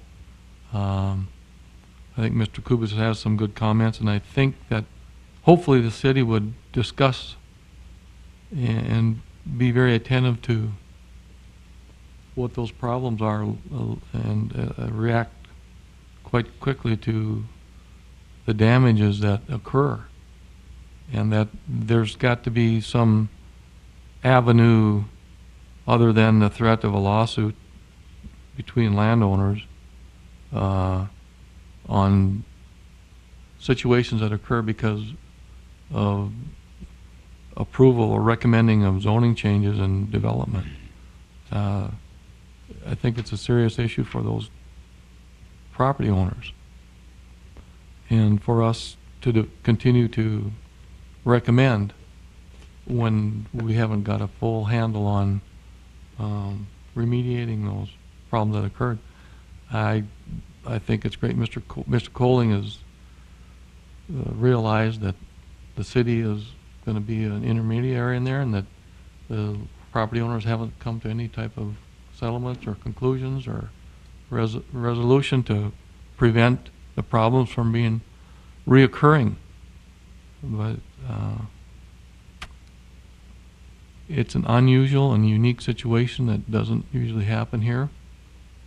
It did many years ago when they put the drainage through the city, and that seems to, and I'd like an opinion on that. The drainage, the stone drainage ditch that was constructed through the city of Dickinson has worked very well. To my knowledge, it functions fine. Functions very well. It's been years, hasn't it? I don't even know how old it is. Does anyone? Can't tell you that either. Okay, it's been here a long time, and it takes a lot of water.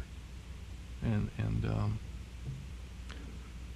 I would hope that the city would be in a quick response to look at maybe even doing something like that, or whatever it takes to make sure that those property owners are protected, and that development can go on. Those are my comments. Any other comments? Mr. Chairman, if I Yes, can Mark. interject. I know we talked about excavating out of that pond. I just wanted to reiterate that part of the reason that we hadn't decided that that's what we want to do was to kind of go along with the landowners were saying. We're not sure that that is the best solution. So we were looking at other solutions that would work better for that pond. It's good, because I know any of us that have farm ponds, they silt in. I mean, it's a given.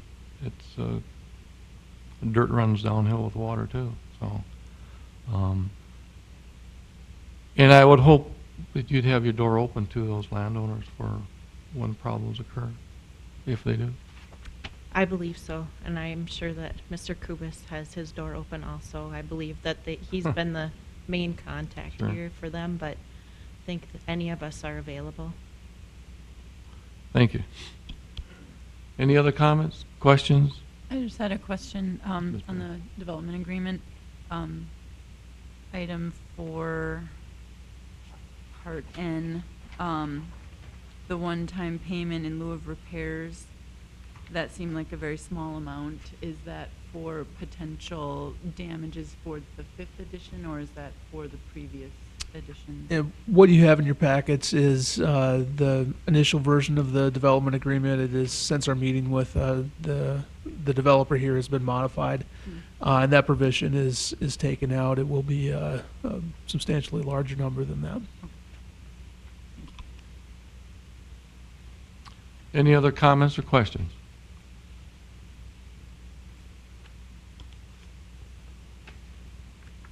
This time we'll close the public portion of this hearing, and I'd ask the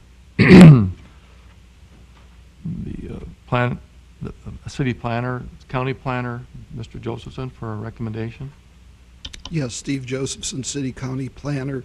The staff recommendation is approval of the final plat contingent upon the developer signing the final version of the development agreement prior to scheduling the plat for City Commission. Thank you, Mr. Josephson. Anyone have any questions or comments for Mr. Josephson on this recommendation?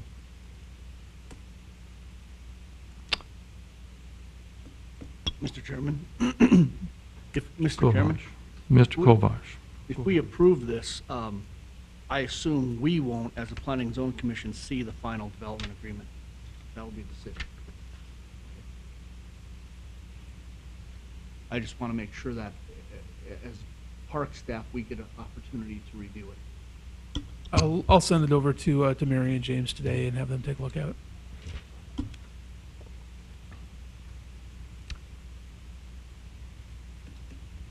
Okay. At this time, then, I'd ask for a motion. Mr. Chairman, I'll move that the City of Dickinson Planning and Zoning Commission recommend approval of Cook Medihil's 5th edition final plat as depicted in Exhibit A and meeting all the requirements of the Dickinson Municipal Code, also being in the best interest of public health, safety, and welfare contingent on successful agreement and signature on the development agreement. Is there a second to that? I'll second that. A second by Mr. Elkin. Any discussion?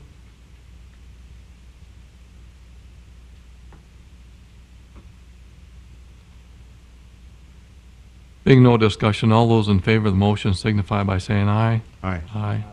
Opposed? Motion carried. Recommend approval with the contingencies. Thank you very much. This time I'd ask if there's anything else anyone would like to bring before the commission. Yes, Steve Josephson, City County Planner, and this was something that I discussed with you briefly. We have, as part of our downtown development effort, we have a downtown design review committee that reviews the works of the consultant, that the consultant in terms of potential downtown plans. We've got a vacancy on there. I think our city administrator, Sean Kessel, may have spoken to potentially to members of the Planning and Zoning Commission about serving on there, and just wanted to bring that forward. If there's anyone on the Planning and Zoning Commission who wishes to serve on that, on that group. We're particularly looking for someone from the development, community who could give some insights, insights as these plans are reviewed. Thank you. Everyone keep that in mind. Keep that There a motion to adjourn? And a second? Second, all in favor? Aye. Meeting adjourned.